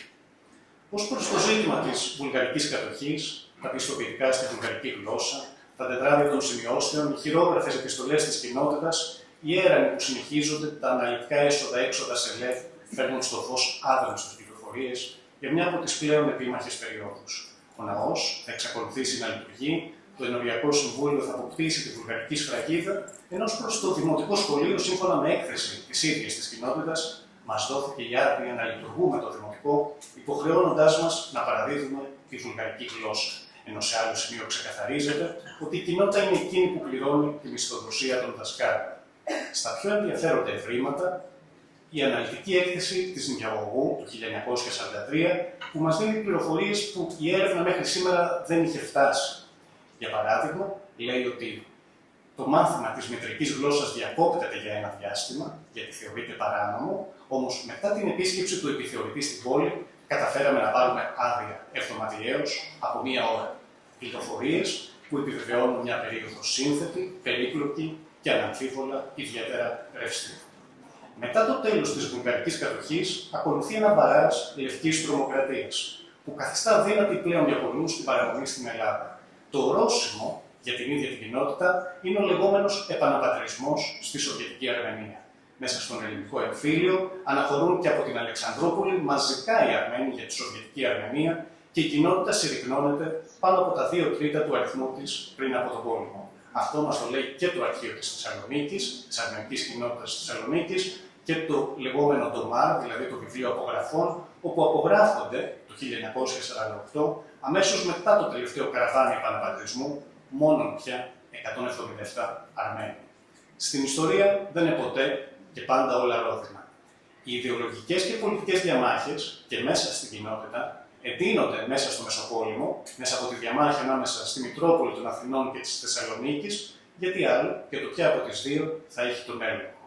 Όπως επίσης και μετά τον Δεύτερο Παγκόσμιο Πόλεμο, μέσα από τις πολιτικές και κομματικές αντιπαραθέσεις, με επίκεντρο το 1958 την υπαγωγή τελικά της Μητρόπολης και κατ' επέκταση και του ναού της Αλεξανδρούπολης, όχι πια στο Πατριαρχείο του Ετσμιατζίν στη Σοβιετική Αρμενία, αλλά στο Πατριαρχείο στο Αντελιάς, στη Φιλιτό. Στον κικαιώνα των αλλαγών όμως, η κοινότητα κατορθώνει και επιτελεί ένα πολιτιστικό θαύμα. Στα μέσα της δεκαετίας του 1920, με ό,τι κανείς φαντάζεται ότι διαδραματίζεται στην Αλεξανδρούπολη εκείνη την περίοδο, οι απόφοιτοι του αρμενικού σχολείου βγάζουν ένα λογοτεχνίζον περιοδικό, μια πολυγραφημένη μηνιαία έκδοση, με την ονομασία Τζιλ Νταρονί, το βλαστάρι του Νταρών, και αργότερα ένα φιλολογικό, εθνικό, κοινωνικό περιοδικό, το Ουσαγκάν. Μια εκδοτική παραγωγή που για όποιον διαβάσει τα κείμενα διαπιστώνει μια πνευματική εγρήγορση και μια ανήσυχη και δημιουργική νεολαία. Σε εκείνες τις συνθήκες δημιουργείται και μια θεατρική ομάδα από ερασιτέχνες Αρμένιους ηθοποιούς. Ανεβάζουν μέχρι και ωφέλεια και ο τοπικός τύπος της Θράκης μιλά με πολύ κολακευτικά λόγια. Την ίδια περίοδο σχηματίζεται και μια πολυμελής χοροδία, η Χαϊτμάρ, η αρμενική λύρα. Όλα τα παραπάνω υπό την παγκέτα ενός ανθρώπου πραγματικής ορχήστρας, του Κεβόρτ Γκαρβαρέντς, ο οποίος αναμφίβολα, όσο έμεινε στην Αλεξανδρούπολη, συνέβαλε στην πολιτιστική άνθηση όχι μόνο της κοινότητας, αλλά της ίδιας της Αλεξανδρούπολης. Μαζί του το εκπαιδευτικό προσωπικό και ο ιερέας, ο Νισανιάν, δεξιοτέχνης του μουσικού οργάνου Σάζη, ο οποίος ασκεί και εμπλουτίζει στην Αλεξανδρούπολη την αρμενική τέχνη των Ασούρ, δηλαδή των πλανόδιων λαϊκών βάρθων. Μια που έγινε λόγος για τον Γκαρβαρέντς, τι ακόμα βρέθηκε μέσα στο αρχείο, η βεβαίωση φοιτησής του στο Αμερικανικό Λύκειο της Μύρνης, τη δουλειά είχε το πολιτήριό του μέσα στο αρχείο, βρέθηκε εκεί γιατί πολύ απλά το ελληνικό κράτος ζητούσε από όλους τους δασκάλους και τους διευθυντές να υποβάλουν στη Διεύθυνση Εκπαίδευσης τα πιστοποιητικά σπουδών τους και να μπορέσουν νόμιμα να εργαστούν στο σχολείο. Έτσι μαθαίνουμε ότι ο γεννημένος το 1892 και Βόλτ Γκαρβαρέντς ήταν και ο διευθυντής του σχολείου, αλλά και διδάσκαλος θρησκείας και γλώσσης, γνώριζε γαλλικά, αγγλικά, τουρκικά, που ήταν έγκαμος όταν έφτασε στην Αλεξανδρούπολη, αλλά όχι μόνο για τον ίδιο, και για τη Σκάρα, Αγκουή Καραντετιάν, την οποία βρίσκουμε και σε πολλές φωτογραφίες ότι είναι απόφοιτος του αρμενικού παρθεναγωγείου Εσαγιάν της Κωνσταντινούπολης, ότι είναι αρτιμελής, μιλάει άριστα τη γαλλική γλώσσα. Με άλλα λόγια, στους κόλπους της κοινότητας βρέθηκαν πρόσωπα με καλλιέργεια, άνθρωποι στους οποίους μια κοινότητα μπορούσε να βασιστεί όχι μόνο για τη φυσική, αλλά κυρίως για την πνευματική της επιβίωση. Και στα πιο σύγχρονα. Από το 1991 και μετά η κοινότητα βρίσκεται μπροστά σε ένα νέο τοπίο. Την έλευση ενός ισχυρού ρεύματος μεταναστών και παλαινοστούντων ομογενών από την Αρμενία. Μέσα από τις ατομικές και ομαδικές βαφτίσεις που πραγματοποιεί η κοινότητα από το 1991 και μετά, θα λέγαμε ότι συμβολικά και η κοινότητα επαναβαπτίζεται και η ίδια σε μια νέα πραγματικότητα. Μια πραγματικότητα που αποτελεί και το μεγάλο στοίχημα για το μέλλον. Η έρευνα ασφαλώς και δεν τελειώνει σήμερα. Ο επόμενος ερευνητής πρέπει να διερευνήσει την περίοδο σίγουρα πριν το 1920. Το αρχείο δεν έχει σχεδόν κανένα έγγραφο πριν από αυτή την περίοδο, πριν από το 1920. Και είναι βέβαιο ότι και οι Οθωμανικές αλλά και οι βουλγαρικές πηγές θα φωτίσουν περισσότερο αυτή την πρώτη περίοδο της κοινότητας, αλλά συνολικά και την ίδια την ιστορία της περιοχής. Ως προς το μέλλον, θα είναι κρίσιμο κατά τη γνώμη μου να μεταφραστούν και τα δύο περιοδικά, και το Τζιλ Νταρονί και το Ουσαγκάν, που αποτελούν κομμάτι της πολιτιστικής ζωής της κοινότητας. Αντί επιλόγου. Θα μου επιτρέψετε να μοιραστώ μαζί σας ένα έγγραφο από το αρχείο της κοινότητας που μεταφράστηκε για τις ανάγκες της έρευνας και που έρχεται στο νου κάθε φορά που μπαίνει το ερώτημα τι ίσως πρέπει να μην ξεχνά κανείς από αυτή την έρευνα. Είναι μια έκθεση απολογισμός για τη σχολική χρονιά του 1935 που υπογράφει ένας από τους διευθυντές του σχολείου, ο Αρσέν Παλιάν. Πώς τα φέρνει η ζωή, τα εγγόνια και τα δυσέγγωνα του Παλιάν ζουν σήμερα στην Αμερική, εντοπίστηκαν και με ιδιαίτερη συγκίνηση έλαβαν φωτογραφίες από τα γραπτά του παππού και προπαππού τους. Άραγε πώς θα αισθανόταν ο ίδιος εκείνη την ημέρα του 1935, όταν θα βρέθηκε μπροστά στο χαρτί να καταγράψει όλα όσα προηγήθηκαν εκείνη τη χρονιά. Μόνον ο ίδιος ξέρει πόσα θα είδαν τα μάτια του, μπροστά σε ποια καθημερινότητα θα βρέθηκε, πόσα και ποια εμπόδια θα έπρεπε να υπερβεί. Σε εκείνο το κείμενο μαθαίνουμε ότι εκείνη τη χρονιά όλοι οι μαθητές του σχολείου έγιναν υπήκοοι της χώρας, όρος υποχρεωτικός από τις αρχές. Ενώ είναι φανερό από το κείμενο πως είναι περήφανος που εκείνη τη χρονιά κατάφεραν να δώσουν μουρουνέλαιο σε 50 παιδιά, αλλά και πως αυξήθηκε ο αριθμός των μαθητών και μαθητριών που δεν έκαναν λάθος στην εκφωνούμενη ορθογραφία. Απευθύνεται στους γονείς σε αυτό το κείμενο κάνοντας μια έκκληση να επιλεχθούν με προσοχή εκείνα τα μαγαζιά που συνήθως τακτοποιούν τα παιδιά τους, λέει τους μήνες των διακοπών, υπονοώντας αυτό που σήμερα θα ονομάζαμε παιδική εργασία ή παιδική εκμετάλλευση. Ενώ για τους εργοδότες και τη συμπεριφορά τους απέναντι στους μαθητές λέει να συμπεριφέρονται στα παιδιά μας με σοβαρότητα και με αγάπη, να μην τα υποβάλουν σε αχρίαστες αυστηρότητες. Μόνον ο ίδιος ξέρει πως η αχρίαστη σκληρότητα είχαν βιώσει εκείνα τα παιδιά, πόσο αντίκτυπο είχαν ή όχι τελικά τα λόγια του. Τι μας λέει ουσιαστικά 90 χρόνια μετά ένα τέτοιο έγγραφο? Ότι πριν απ' όλα αυτός ο άνθρωπος τα πονούσε τα παιδιά, τα νοιαζόταν. Και αυτό είναι το σημαντικό. Ότι μέσα σε εκείνες τις συνθήκες μιας εποχής με συντρίμμια, κατόρθωνε και επιβίωνε ένα αίσθημα καθήκοντος απέναντι στους πιο ευάλωτους και τους πιο αδύναμους. Αλλά και για την κοινότητα, κάτι λέει σήμερα, την κοινότητα που πέρασε από 40 κύματα. Ότι μπορεί να υπάρχουν σύννεφα και σκοτάδια, και πάντα υπήρχαν και πάντα θα υπάρχουν σύννεφα και σκοτάδια, αλλά πάντα κανείς θα μπορεί να εντοπίζει και έναν κώδικα αξιών, ιερούς κανόνες μιας άγραφης ηθικής. Με άλλα λόγια, μια έκθεση αξιών από το παρελθόν, που όμως είναι και μια πηξίδα για το μέλλον. Για την καλοσύνη και την ευγένειά σας να είσαστε εδώ απόψε, σας ευχαριστώ πολύ.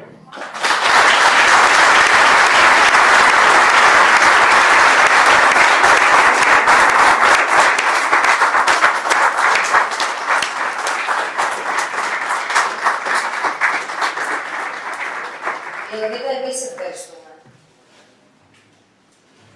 Θα παρακαλούσα τον κύριο Γιώργο Μινόγλου, μόνιμο καθηγητή χειρουργικής του Δημοκρατικού Πανεπιστημίου Θράκης και πρώην υπερνομάρχη Ροδόπης-Εύρου, για την πολύ σύντομη τοποθέτηση. Η σπουδαιότερη ιδιότητα της συμπατριώτης, Αλεξανδροπολίτη.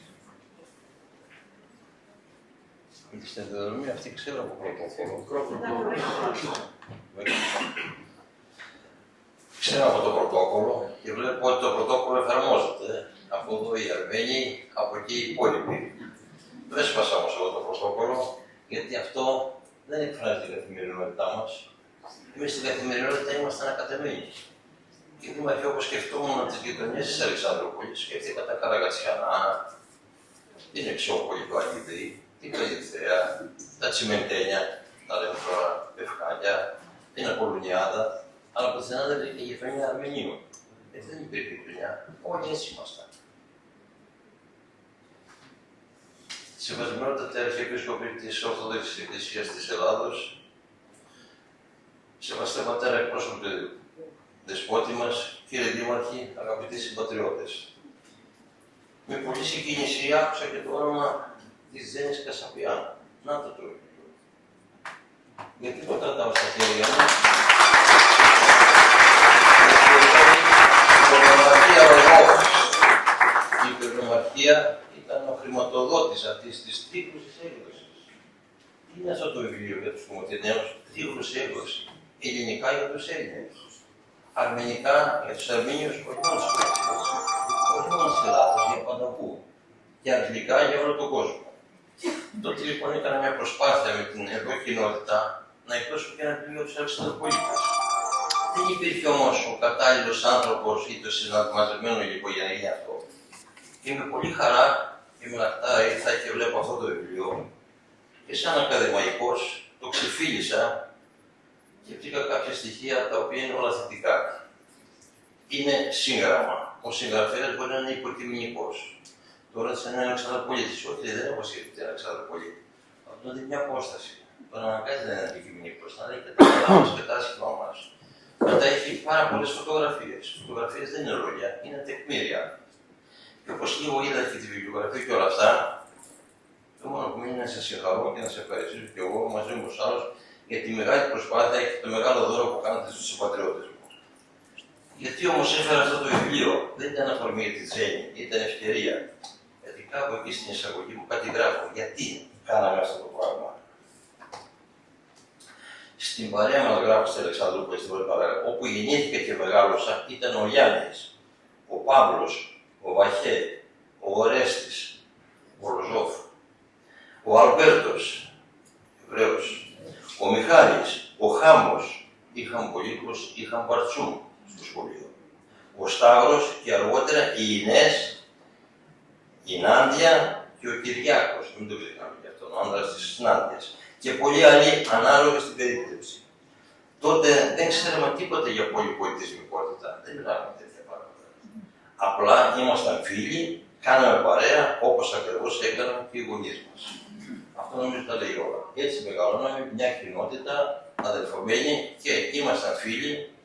Κυρίως ήμουν συμμαθητής στο σχολείο με τον Βαχέ που με έκανε την Παναθηναϊκάκια, με τον Αγόπτο Σαριάν και με τον Χάμο.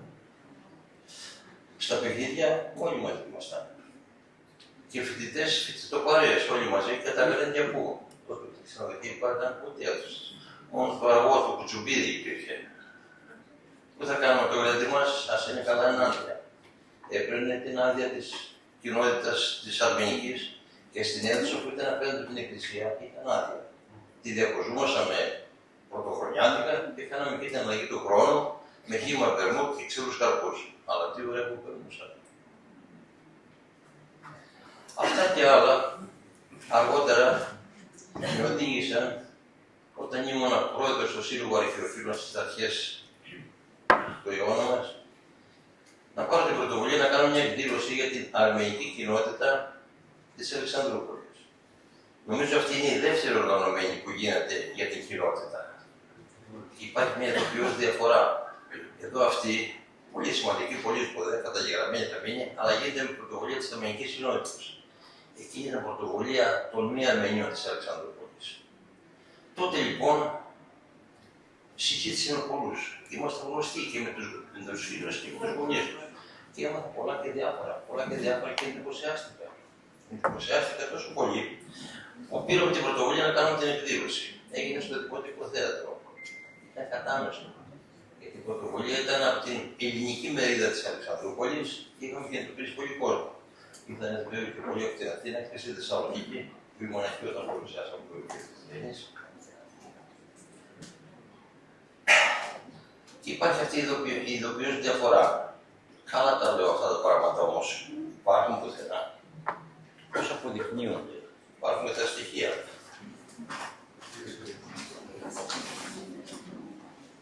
Κάποιες φωτογραφίες θα σας τις δώσω. Είναι μέσα στην Άντια, ο Κάμπος και έχω και άλλες από την αίθουσα, δεν μπορώ να τις βρω την αίθουσα. Η εκδήλωση αυτή είναι μαγνητοσκοπημένη σε αυτή την ταινία. Και θα την εγχειρήσω, θα την δώσω στον Μαρουκιάν και είναι στη διάθεση όλων σας, είναι τεχνείο. Αλλά κύριε Δημάρχε, τι είπατε τώρα, τι είπατε ένας στρατηγός αρμένος, και εδώ θα δώσω το όνομα σε μια οδό. Αυτό που υπήρχε αυτό. Καταγεγραμμένο από τη σειρά Μαρουκιάν. Είναι μαγνητοσκοπημένη, είναι η αφήγηση του στρατηγού που με πολύ εντύπωση την άκουσα τότε. Απλώς, για να τελειώσω, δεν εκδόθηκε το βιβλίο τότε, εκδίδεται τώρα. Αλλά ο Καβαρέτς πέρασε από εδώ και δεν ακούστηκε, το ξέραμε, ότι μαθήτευσε σε αυτόν κάποιος Χριστόφορος Παπαδόπουλος. Μετά ο Παπαδόπουλος έγινε ο διευθυντής της ορχήστρας και εκεί έπαιζε βιολί ένας ψηλός ωραίος άντρας, τα τεσσιόν τα λέγανε. Εγώ μικρούλης έπαιζα μαντολίνο. Προσπαθήσαμε λοιπόν τότε να φέρουμε εδώ τον Ασναβούρ. Γιατί ο γιος του Καβαρέτς, θα το γράφετε εσείς μέσα, αλλά ο γιος του Καβαρέτς, τεχνητή νομοσύνη τα έχει με λεπτομέρειες αυτά τα πράγματα, ο Ζορζ Καβαρέτς, συνεργαζόταν με τον Ασναβούρ και γύρω στα 100 τραγούδια του Ασναβούρ τα πρώτα του είναι δικά του. Παγκόσμιες επιτυχίες. Μετά παντρεύτηκε την αδερφή του Ασναβούρ και με την κοινότητα εδώ, όταν ήμουν προνομάσει και είχαμε την οικονομική δυνατότητα, προσπαθήσαμε να φέρουμε τον Ασναβούρ εδώ. Αλλά ήταν βαριά άρρωστος και δεν μπόρεσε να έρθει. Λοιπόν, όμως και μια άλλη πληροφορία. Τότε μου άρεσε πολύ ο κινηματογράφος, ο πολιτικός κινηματογράφος, το καηέ του σινεμά κλπ. Και υπήρχε ένα όνομα Henri Verneuil, βασικότατο όνομα κλπ. Αυτός λέει πολλούς εμπλούρια στην Αλεξανδρούπολη, είχα πιτσιρικάς στους δρόμους. Ασόπ Μαλακιάν. Πήρα σε τεχνητή ονομασία τα βρείτε όλα αυτά, τα ξαναέφερα στη μνήμη μου. Είναι όμως όλα καταγεγραμμένα και σας ευχαριστώ για άλλη μια φορά, διότι για άλλη μια φορά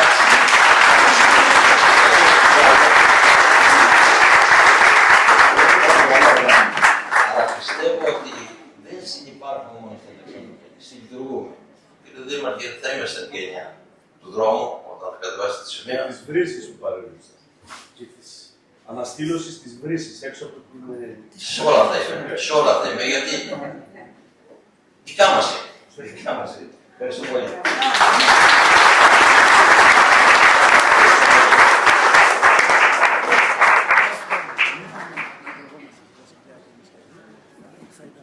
Ήρθε η ώρα για μια αυθεντική πολιτιστική αρμενική νότα. Παρακαλώ, η χοροδία της αρμενικής κοινότητας Μαγετή.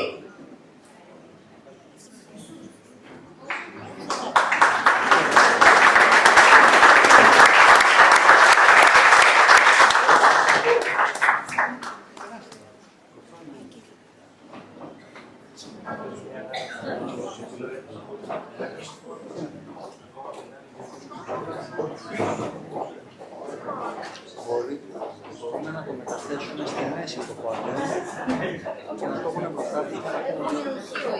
Έχουν αυτή δικά τους. Ναι, έχουν αυτή δικά τους, μας το έχουμε. Thank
you.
Κυρίες και κύριοι, φτάνοντας στο τέλος αυτής της εξαιρετικής εκδήλωσης, θα ήθελα να εκφράσω από καρδιάς ευχαριστήσεις στους ομιλητές μας, την Μαρία Σπηλιατοπούλου, στον Ιάκωβο Αχτσόγλου, Αλεξανδρόπουλου, στην γραμμαία μας Αλεονέλη Παλαιτών, του Ιστισιάν, για τις τόσο περιστατωμένες και εμπνευσμένες τοποθετήσεις τους, χωρίς αμφιβολία μέσα από αυτές τις εισηγήσεις, ζωντάνεψε μπροστά μας ένας ολόκληρος κόσμος και είμαστε ευγνώμονες πραγματικά. Ευχαριστούμε τις εκδόσεις του περιοδικού Αρμενικά και την αρμενική φυσικά κοινότητα της Αλεξανδρούπολης για την συνδιοργάνωση της απόψινής βραδιάς, συνολικά τη συμβολή τους, καθώς επίσης και την Περιφέρεια Ανατολικής Μακεδονίας Θράκης και το Δήμο Αλεξανδρούπολης. Ιδιαίτερες ευχαριστίες στην χοροδία της αρμενικής κοινότητας, με ηγετή που πλαισίωσε καλλιτεχνικά την απόψινή εκδήλωση, προσδίδοντας συγκίνηση και μια αυθεντική πολιτισμική νότα. Η απόψινή παρουσία όλων σας εδώ αποδεικνύει ότι η μνήμη είναι ζωντανή και μας ενώνει. Το βιβλίο αυτό αποτελεί σίγουρα ένα πολύτιμο εργαλείο μνήμης που αναδεικνύει μια διάλεκτα ζωντανή κοινότητα και το ρόλο της ως κρίσιμο πια στα προδρόμια της αρμενικής διασποράς. Η έρευνα και η γνώση που μοιραστήκαμε εδώ απόψε αποτελούν ένα φόρο τιμής στους προγόνους μας και ένα θεμέλιο σίγουρα για το μέλλον. Είναι χρέος μας λοιπόν να διατηρούμε ζωντανή αυτή τη φλόγα της ιστορικής μνήμης και της πολιτιστικής κληρονομιάς, ώστε οι θυσίες και τα επιτεύγματα της αρμενικής κοινότητας της Αλεξανδρούπολης να μην λησμονηθούν ποτέ.